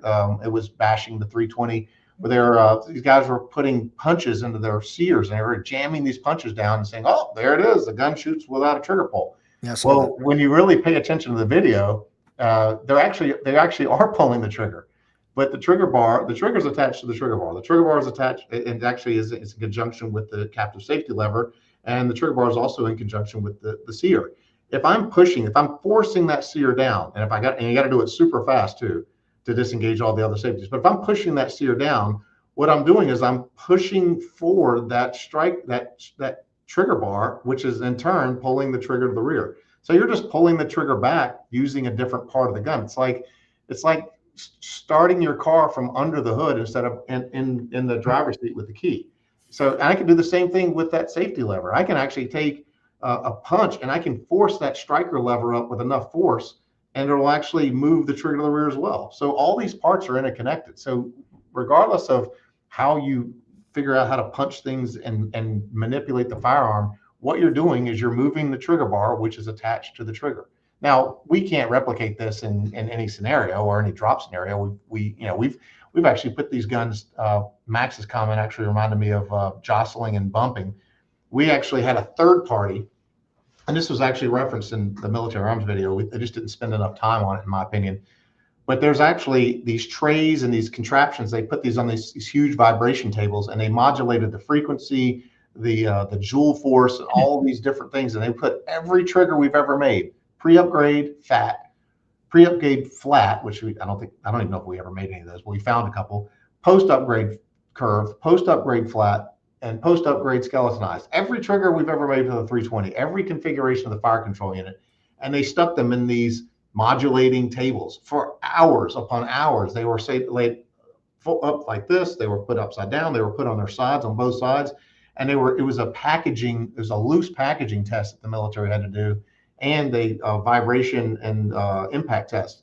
For hours and hours and hours, these guns just sat on these vibration tables and impacted. Even the old triggers never discharged. The new triggers obviously didn't, but the old stuff didn't either. So where is that YouTube video? What's that? Where's that YouTube video? It's on YouTube. Military Arms Channel did it. I think it was To see the testing you're talking about, Phil. Yeah, the testing's on that video. I'll give you If you want to send it to us, we'll put it in with the show notes. Right? We'll post all that stuff because that's certainly something I didn't know about. That's some of the stuff that Sig should have been putting on their email blast for the last year, probably. Well, it is on the Truth about Sig. P320truth.com. We'll say that. So that's how you get it. Oh, it's at the 32-minute and 19-second mark. The only thing they didn't put third-party testing on there, which bugged me a little bit. But yeah, the table's insane. It's a huge table, and it just beats the hell out of anything you put attached to it. And it's pretty wild. Hey, Phil, on a side note, if someone is fearful of their Sig, but they want to still carry it, have home defense, compete with, would Sig put a manual safety on an average 320? Is that something they can do? We're talking about the potential of doing that. We're trying to actually, what we'd like to do is we'd like to kind of poll our users to see if they'd be interested in doing that. I think that's possibly the plan,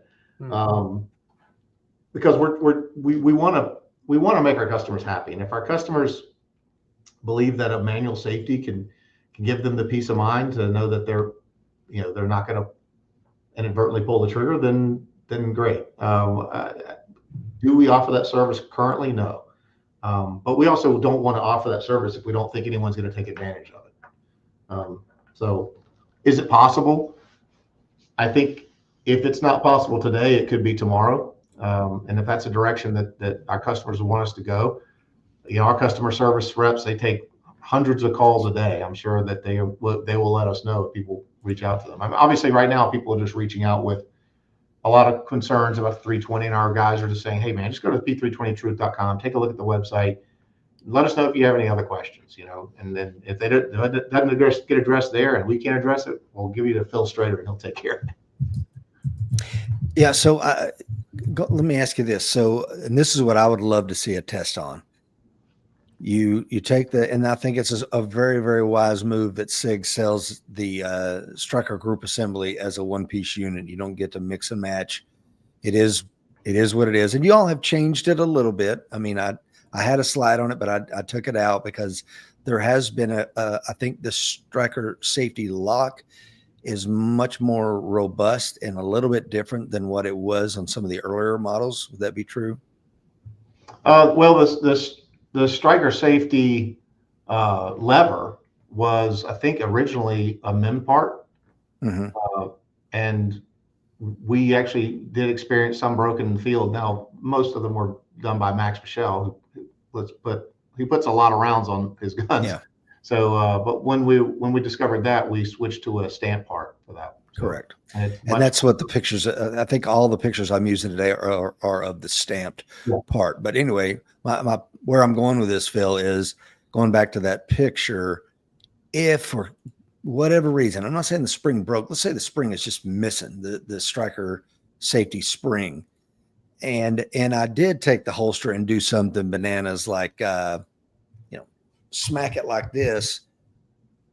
Now, I know that the cam is not rolling and pushing that lever up, but is there enough inertia to do that? But again, I'm going to give you the out that the second sear notch seems to be the fail safe here. Well, you have the second sear notch, but you also have the safety leg on the back of the Striker. So that's what's actually, making contact with the trigger bar. So even without a functional Striker safety, you talking about that?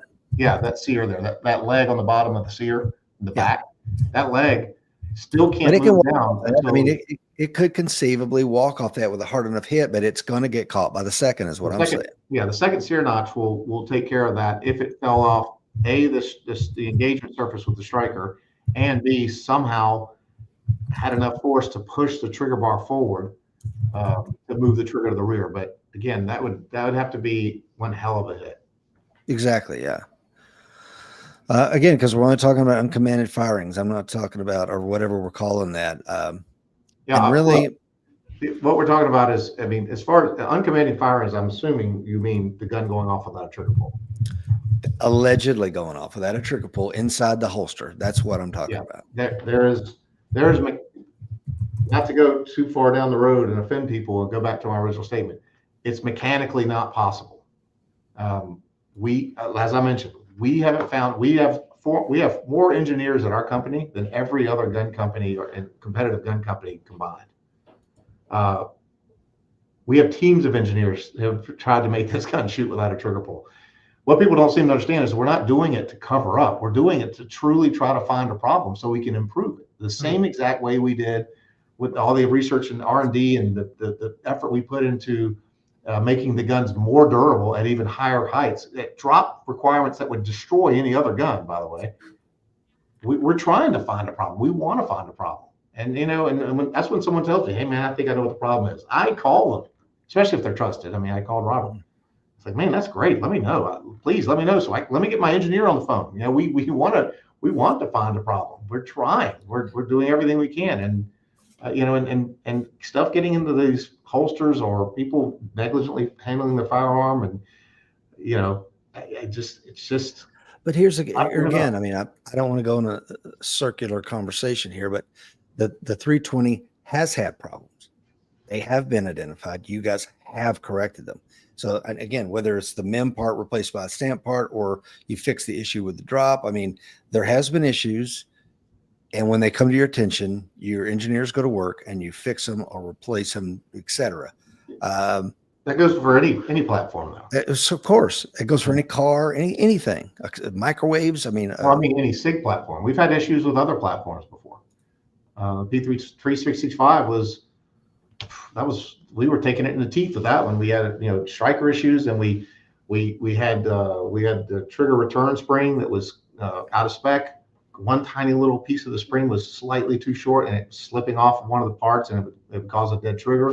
It wasn't very many. Luckily, it was very, very, very few out of the millions that we produced. But no one remembers, your successes. They just remember your failures, and we fixed it. We worked overtime to make sure that the primer drag. God, remember the primer drag? Mm-hmm. So we didn't.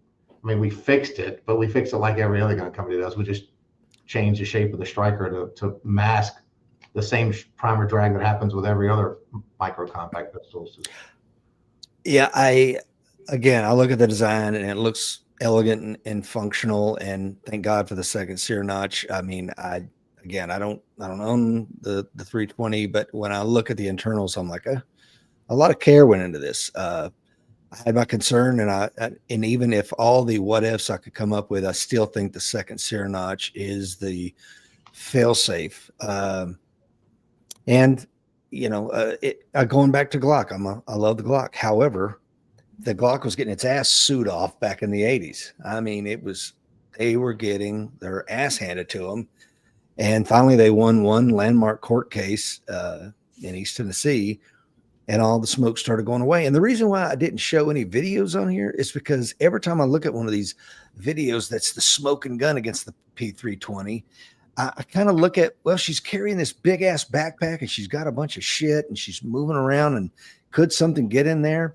Yeah, I mean, I haven't seen a clear video of the guy just standing there with his arms folded and all of a sudden, bang! I haven't seen that video. Oh, careful. Easy. You don't want to go. No, I haven't seen it yet. Hold your arms. That'll get you canceled too. That'll get you. You'll be a shill in no time. Oh, I know. And I'm not a shill for SIG. I probably will never own one. No one take offense. I'm kidding. It's okay. Yeah. No, I mean, listen. We're convinced. And the great thing about knowing that the P320 will only fire with the trigger pull is now we know exactly what to focus on. We know exactly where to look. We know exactly what we're looking at. The moment of the fire. We need to know exactly. It's you know, it's always, there's always something around the gun, whether it be, you know, bags or backpacks or, you know, other bumping into other officers with keys hanging down. It's always something. But now we know exactly what to look for. And, you know, and so there's a level of certainty that comes when, you know, the gun only fire with the trigger pull. The first thing we obviously ask is, okay, what was around the gun when it happened? What kind of holster was it? Was it light bearing? You know, it's always the same answers. And the answer is always, yeah, they had a light on their gun, and oh yeah, they had this type of holster. And then for our next question, obviously, can we get that holster? Can you let us know at least the part number so we can replicate the problem and see, and just to ensure that we can replicate it? And also, could we get the gun back? Or usually the agencies will take the gun and they'll do their own thing. They'll test it, they'll check, make sure no parts were broken, nothing was defective. And so far, you know, no one's found any. I mean, Milwaukee PD, them finding the problem wasn't a result of someone shooting themselves or negligently handling. That was just a matter of the armor probably checking it and finding that. But you know, we're not. But they're not saying that, hey, we found the problem. This happened in this. And the thing is if someone were to find a problem like that, we'd be able to replicate it. It's like but that's a manufacturing issue. That's not a, you know, speaking of Milwaukee or something like that, that's not a design issue. That's, it's something you missed. Yeah. And again, it's got fixed and you Speaking move of on. which, let me address one more thing. I know this is a long interview, and I apologize for your listeners. But gosh, this is going to be great. They love this stuff, Phil. They love it. So let's talk about one thing. One guy that actually was able to make a gun, force a gun to shoot without a trigger pull. This guy that put a 10 millimeter takedown safety lever, which if you look at one and look at the other, there is a difference. It's a different part. All right, you can see that there's a difference if you know what to look for. And if you're taking this takedown safety lever out of a P320, you should be an armorer, so you should know what to look for anyway. But we're not going to cover that. So he took a 10 millimeter takedown safety lever, and he put it in a 9 millimeter, and he intentionally put the gun back together incorrectly, because the reason you don't use a 10 millimeter takedown safety lever is because at that point you can take the gun apart with a magazine in it. And if you put the gun back together incorrectly, the trigger won't reset quite right. It won't, you know, you won't get that rotation back up. And theoretically, if you work hard enough at it, you could make this striker perch on that not yet reset seater. Now, by the way, and I'm not saying do this, don't do this, but I have done it. If you put the wrong takedown safety, if you had a 10 millimeter takedown safety lever into your 9 millimeter pistol, if you put it back together correctly, like by the book, it functions, it shoots. I've used one, I've shot one. I just wanted to see if it would actually work.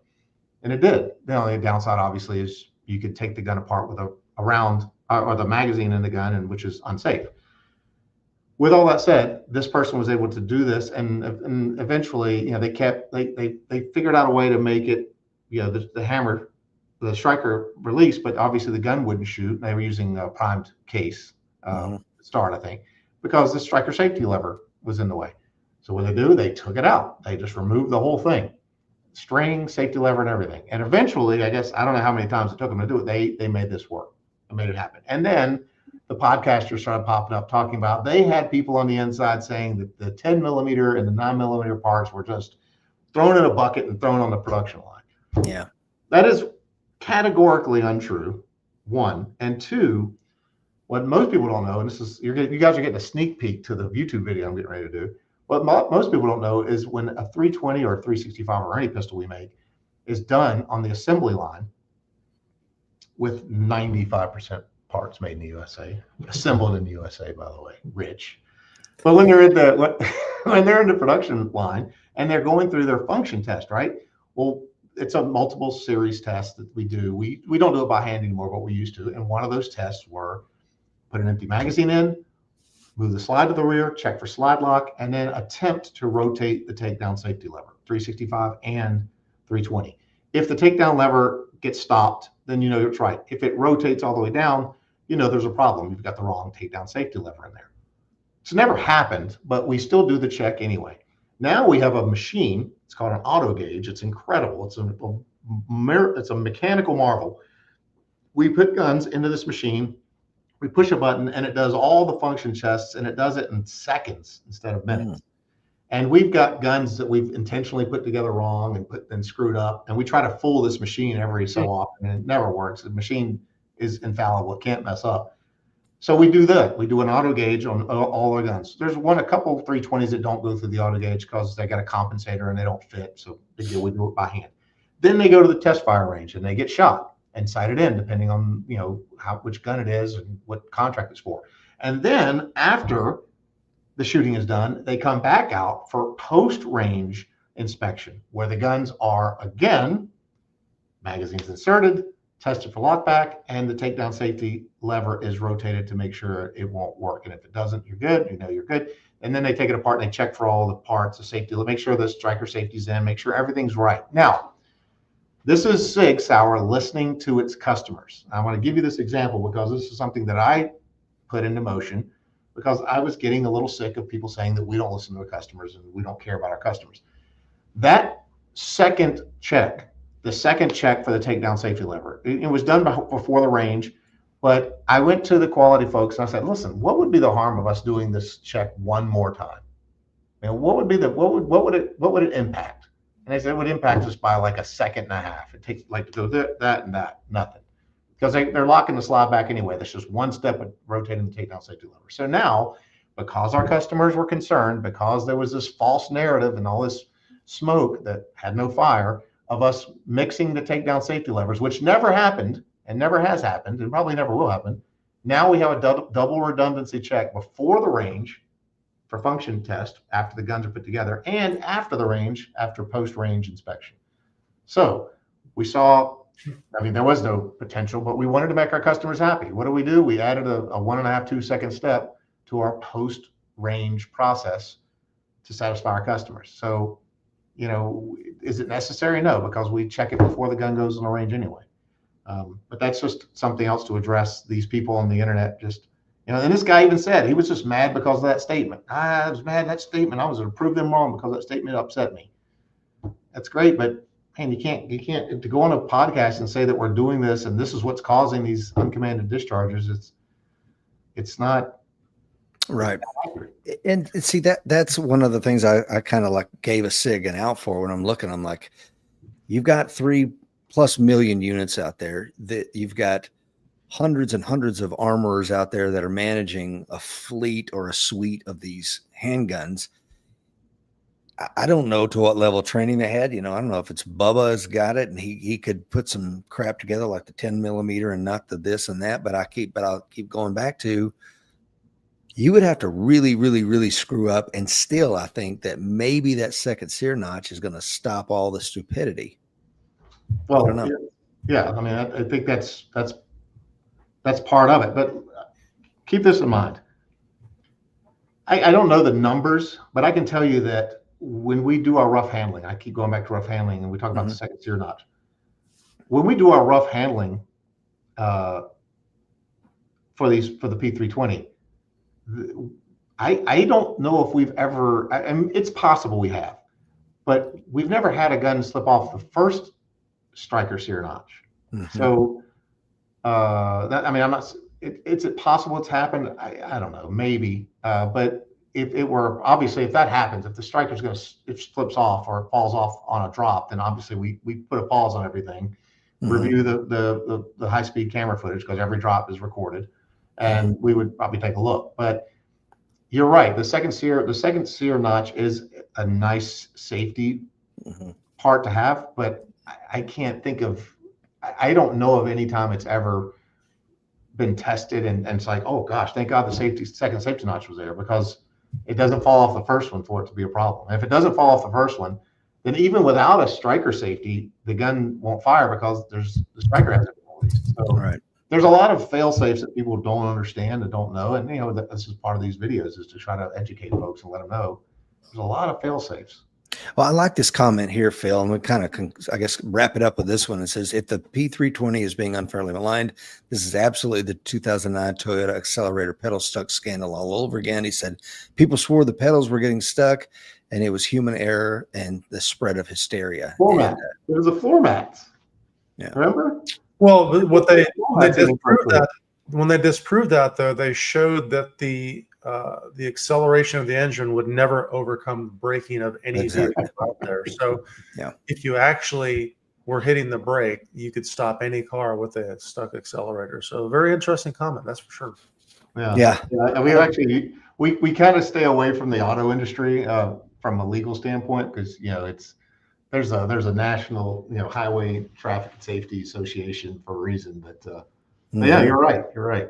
Yeah, this has been great though. I mean, I appreciate you guys giving me a platform to talk on. I'm actually I think I'm going to do another one of these tomorrow night or on another podcast for another podcaster. So.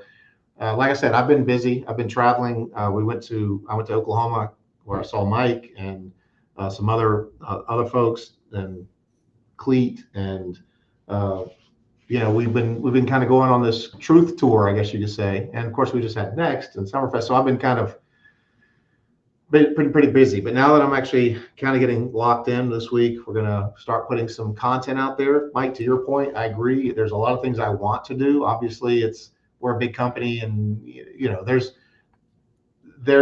a line that I have to kind of play the balancing act on, because you don't want to get too tongue in cheek because you'll offend people, right? I mean, we saw it today where I made a little bit of a joke and it didn't go well, and Max was offended, and I apologize to Max, and I don't want to offend anyone, but it's the way it is.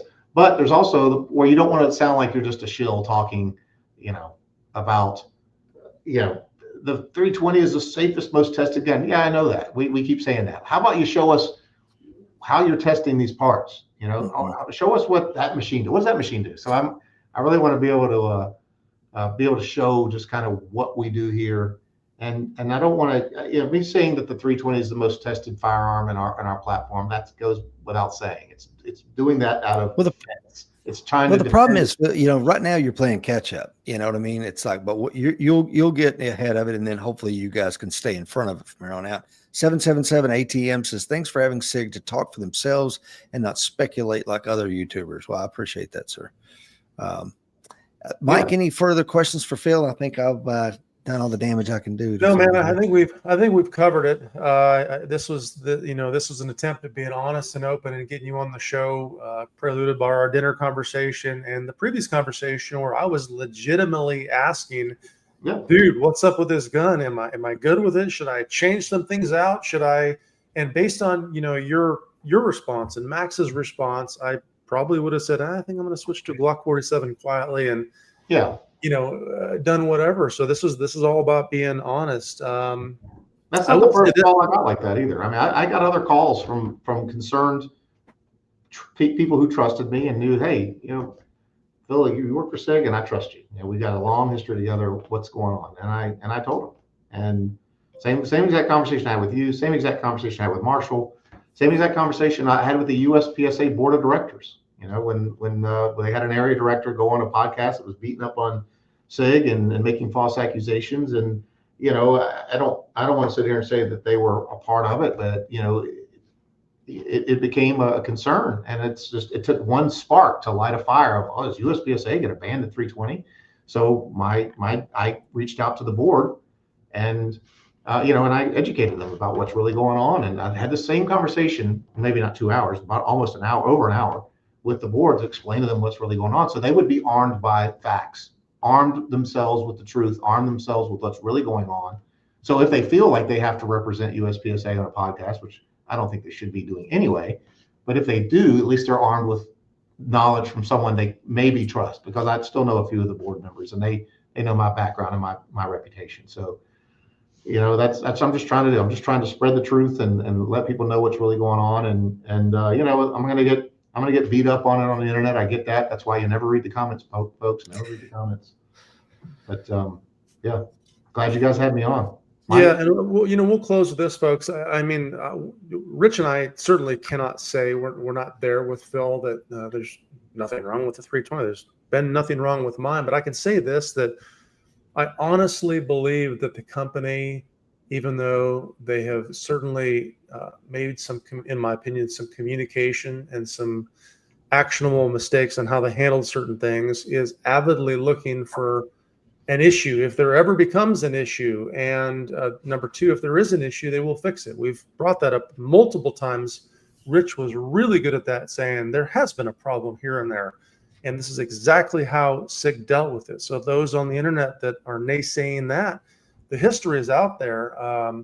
You know, and the individual shooters in our audience, your decision to use a 320 or carry the 320 in whatever configuration is yours. Like I said, way before the 320 issues, I would not have told my students to carry a striker fired handgun without a manual safety in the appendix position. It was not my preference, but that was always communicated as my preference. Right now, I can tell you this is my competition SIG 320, and I will continue to shoot it and draw it aggressively hundreds, if not thousands of times, and be completely confident with every single part. And I am not paid by SIG, and I am not a shill for SIG. I'm just simply saying what I will do based on the facts that I have found during the research I've done over the last several months, and in addition to the research that Rich has done. So Phil, thanks for coming on, man. Rich, I'll let you close this one out because you did the most of the work on this one. No, man, I really, you know, I know you. I know your reputation. I respect you. Again, I've known you for almost 20 years. You're a man of your word and integrity. And thank you for coming on and taking some of the YouTube questions that people have. And I think you represented your company and your product incredibly well today, brother. So thank you again for doing what you did. Yeah, man, you're welcome. I saw another question about what podcast I'm going to be on. You can find that out by going to p320truth.com. There you go.